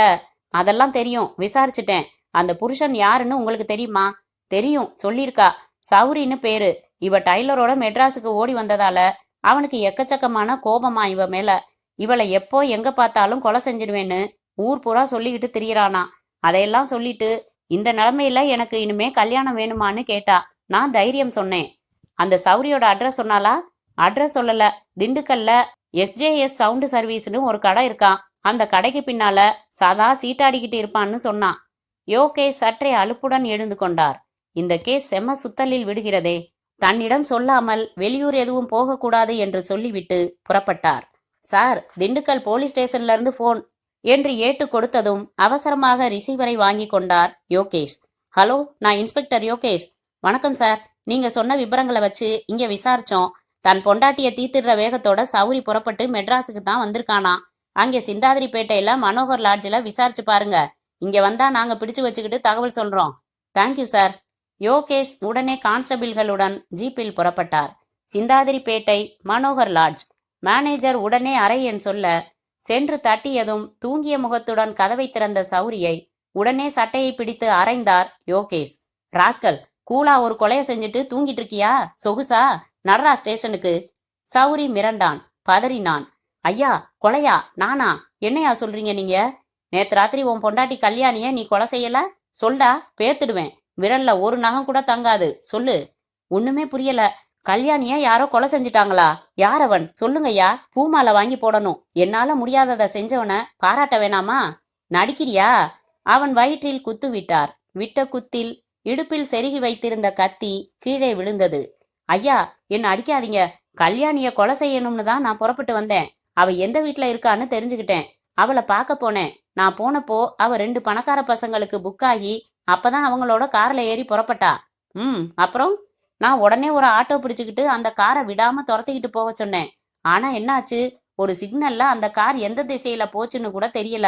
சரிதான், நாளைக்கு பார்த்துக்கலாம்னு லாட்ஜுக்கு திரும்பிட்டேன். கொலை செய்ய நினைச்சதுக்காக கைது பண்ணுவீங்களா என்ன? யோகேஷ் குழம்பி போனார். இவன் உண்மை சொல்கிறானா பொய் சொல்கிறானா? உன்னை இங்க இப்படி விசாரிச்சா சொல்ல மாட்ட. வேற மாதிரி தான் விசாரிக்கணும். யோ, இவனை ஜீப்ல ஏத்துங்கய்யா. ஐயா, நான் கொலை செய்யல என்று அவன் கத்த கத்த அவனை இழுத்து கொண்டு ஜீப்புக்கு நடந்தார்கள் அவர்கள். ஸ்டேஷனுக்கு வந்ததும் ஏட்டு, சார், கல்யாணியோட போஸ்ட்மார்ட்டம் ரிப்போர்ட் வந்துருச்சு என்று நீட்டினார். வாங்கின யோகேஷ் முதல் காரியமாக உத்தேச மரண நேரத்தை பார்த்தார். இரவு 7:45 இருந்து 8:15 உயிர் பிரிந்திருக்க கூடும் என்று குறிப்பிட்டிருந்ததை பார்த்ததும் பொறி தட்டியது. சந்தேகமே இல்லை, அவர்கள்தான். புறப்பட்டார் உடனே. அத்தியாயம் 13. இதோ பாருங்க சூர்யா, போலீஸ் அவ்வளவு முட்டாள் இல்ல. இந்த கொலையை நீங்க தான் செஞ்சிருக்கீங்க. அப்புறம் நீங்க 2 பேருமா சேர்ந்து எங்களை திசை திருப்புறதுக்கு முயற்சிகள் பண்ணியிருக்கீங்க. முதல் பாயிண்ட், மரண நேரம் சுமார் 8 மணி. ரூம் எடுத்தது 7 மணிக்கு மேல. உடனே அரவிந்த் பாருக்கு போயிட்டாரு. 2 மணி நேரம் சும்மா கல்யாணியோட பேசிக்கிட்டு இருந்ததா சொன்னது பொய். ஹோட்டல் தலையணை உரையில கல்யாணியோட லிப்ஸ்டிக் அறை இருக்கு. அந்த தலையணைய அவ முகத்துல அழுத்தி தான் கொலை செஞ்சிருக்கீங்க. அவ திருடிட்டு போயிட்டான்னு செட்டப் செஞ்சிட்டீங்க. கார் வச்சிருந்தீங்க. சுலபமா கார்ல ஏத்தி பெசன் நகர் கடற்கரையில பாடிய போட்டுட்டு நல்ல பிள்ளைங்க மாதிரி பூரணிக்கிட்ட போய் ரிப்போர்ட் பண்ணிட்டு வந்துட்டீங்க. சொல்லுங்க, எதுக்காக நடந்தது இந்த கொலை? என் மரியாதை கீழே இறங்குறதுக்குள்ள சொல்லிடுறது நல்லது. யோகேஷ் அதட்டலாக சொல்லி முடித்ததும் விடவிடவென்று நடுங்கி போய் நின்ற சூர்யா, சார், நான் இதுக்கு தான் முதல்லையே சொன்னேன், இவங்கிட்ட வில்லங்கம் வேணாம்னு. இவன் தான் கேட்கல என்றான். போட்டு குழப்பாத சூர்யா என்றான் அரவிந்த். நீ சும்மா இரு அரவிந்த். தப்பிச்சிடலாம்னு நீ கேணத்தனமா செஞ்ச காரியங்களுக்கெல்லாம் நானும் உடந்தையா இருந்தேன் பாரு. சார், நான் எல்லாம் சொல்லிடுறேன் சார், சொல்லுங்க என்றார் யோகேஷ் ஆர்வமாக. சூர்யா நடந்ததை சொன்னான். போலீஸ் ரைடு என்று சொல்லி தன்னை அவள் பாத்ரூமுக்குள் இருக்க சொன்னது. பிறகு அரவிந்த் வந்து கதவை தட்டினதும் தான் வெளியே வந்து கல்யாணியின் இறந்த உடலை பார்த்து திகைத்தது. அதன் பிறகு முழுக்க அரவிந்த் செய்த குளறுபடிகளுக்கு மௌன சாட்சியாக இருந்தது. எல்லாம் சொல்ல யோகேஷிற்கு மண்டையை பீத்து கொள்ளலாம் போல் இருந்தது. ஆக நீங்க கொலை செய்யலையா? அர்த்தமில்லாம ஒரு சம்பந்தமும் இல்லாம இவளை எதுக்காக நாங்க கொலை செய்யணும்? நீங்க எங்களை சந்தேகப்பட்டுடக் கூடாதுன்னு சில அதிக பிரசங்கித்தனம் மட்டும்தான் நாங்க செஞ்சது என்றான் அரவிந்த். நோ, என்னால முழுசா நம்ப முடியல. நீங்க 2 பேரும் என் கூட ஸ்டேஷனுக்கு வந்துதான் ஆகணும் என்றார் உறுதியாக யோகேஷ். எஸ்பி அலுவலகத்தில் அவருக்கு முன்னால் சென்று நின்று சல்யூட் அடித்த யோகேஷை எஸ்பி விரோதி போலதான் பார்த்தார். என்னையாச்சு கல்யாணி கேஸ்? யாராச்சும் ஒத்துக்கிட்டாங்களா இல்லையா? இல்ல சார், சௌரிய ரொம்ப கடுமையா விசாரிச்சுட்டேன். தண்டபாணி, சூர்யா, அரவிந்த் 3 பேரையும் தனித்தனியா முரட்டுத்தனமா விசாரிச்சுட்டேன். அவங்க வீடுகள்ல சோதனை போட்டுட்டேன். சௌரிக்கு மோட்டிவ் இருக்கு, ஆனா தான் செய்யலன்னு சாதிக்கிறான். மற்றவங்களுக்கு மோட்டிவ் கூட புரியல சார் இன்னும். யோகேஷ், அப்படின்னா கேஸை டீல் பண்றதுல எங்கேயோ கோட்டை விடுறீங்கன்னு அர்த்தம். ஏதோ ஒரு கோணத்தை சுத்தமா மறந்துட்டு ப்ரொசீட் பண்றீங்கன்னு நினைக்கிறேன். Give me one more day please sir. Salute அடித்துவிட்டு புறப்பட்டு ஸ்டேஷனுக்கு வந்தார் யோகேஷ். எங்கே கோட்டை விடுகிறேன்? எந்த கோணம் இதில் தவறிவிட்டது? கடற்கரையில் இருந்து பாடியை கண்டெடுத்ததில் துவங்கி வரிசையாக யோசனை செய்து கொண்டே வந்தார். கல்யாணியின் ஒரு சக தொழில்காரி சியாமலாவை விசாரித்தேன். பூரணியை விசாரித்தேன். கல்யாணியின் பெட்டியை சோதனை போடவே இல்லையே. அதில் ஏதாவது தகவல் கிடைக்கலாம். அட, இதை ஏன் நான் செய்யவில்லை? பூரணியின் வீட்டில் உள்ள சியாமலா தவிர மற்ற பெண்களையும் விசாரிக்கவில்லை. யோகேஷ் உடனே புறப்பட்டு பூரணி வீட்டிற்கு வந்து பெல் அடித்தார். தாடி வைத்த இளைஞன் கதவை கொஞ்சமாக திறந்து பார்த்துவிட்டு பிறகு விரிய திறந்து வெளவெளத்தான். நடங்காதப்பா, நான் ரெய்டுக்கு வரல. பூரணி அக்காவை கூப்பிடு. அப்படித்தானே கூப்பிடுவீங்க? நீங்க உட்காருங்க சார், அக்கா கடைத்தெருவுக்கு போயிருக்காங்க, இப்போ வந்துருவாங்க என்றான் அவன். இருங்க, கூல்ட்ரிங்க் வாங்கிட்டு வரேன். யோகேஷ் அமர்ந்தார். அவன் ஹாலின் ஓரமாக கழட்டி போட்டிருந்த ஷூவை அவசரமாக சேரில் அமர்ந்து போட்டுக்கொண்டு புறப்பட்டு சென்றான். சற்று நேரத்தில் குளிர்பானமும் அதைத் தொடர்ந்து பூரணியும் வந்தாள்.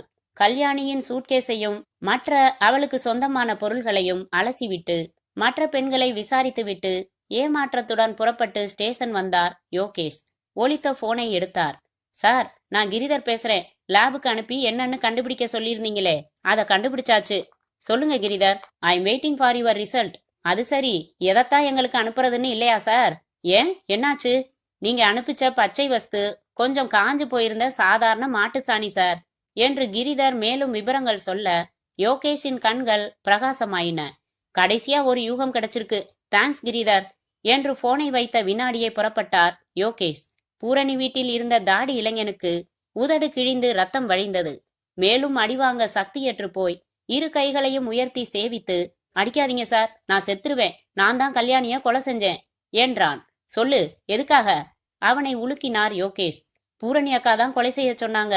அவங்க 2 பேரும் கார்ல கல்யாணிய பிக்கப் பண்ணிட்டு போனாங்க. நான் அவங்கள விடாம ஃபாலோ செஞ்சேன். காட்டேஜ் போன கொஞ்ச நேரத்துல அரவிந்த் பாருக்கு போயிட்டாரு.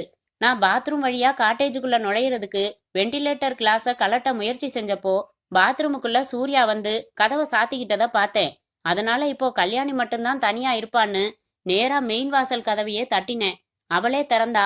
உடனே அவளை கத்த விடாம வாயை பொத்தி உள்ள தள்ளிக்கிட்டு போய் தலையணை எடுத்து முகத்துல வச்சு அழுத்தி கொலை செஞ்சுட்டு உடனே புறப்பட்டு வந்துட்டேன் என்றான் மூச்சு வாங்கிய அவன். கோபமாக பூரணி பக்கம் திரும்பினார் யோகேஷ். நடுங்கியபடி நின்ற அவள் வந்து கல்யாணி தண்டமானிய கல்யாணம் செய்துக்க போறதையும் எனக்கு தெரியாம இங்கிருந்து ரகசியமா புறப்பட்டு போக போறதையும் அவ சியாமலா கிட்ட சொல்லிக்கிட்டு இருந்ததை நான் கேட்டுட்டேன். எனக்கு அவ மேல கோபம் வந்துருச்சு. அவளை தீர்த்துக்கட்ட முடிவு பண்ணி இவனை அனுப்பிச்சேன் என்று தலை குனிந்தாள். கங்க்ராச்சுலேஷன்ஸ் யோகேஷ், எல்லாம் சரி.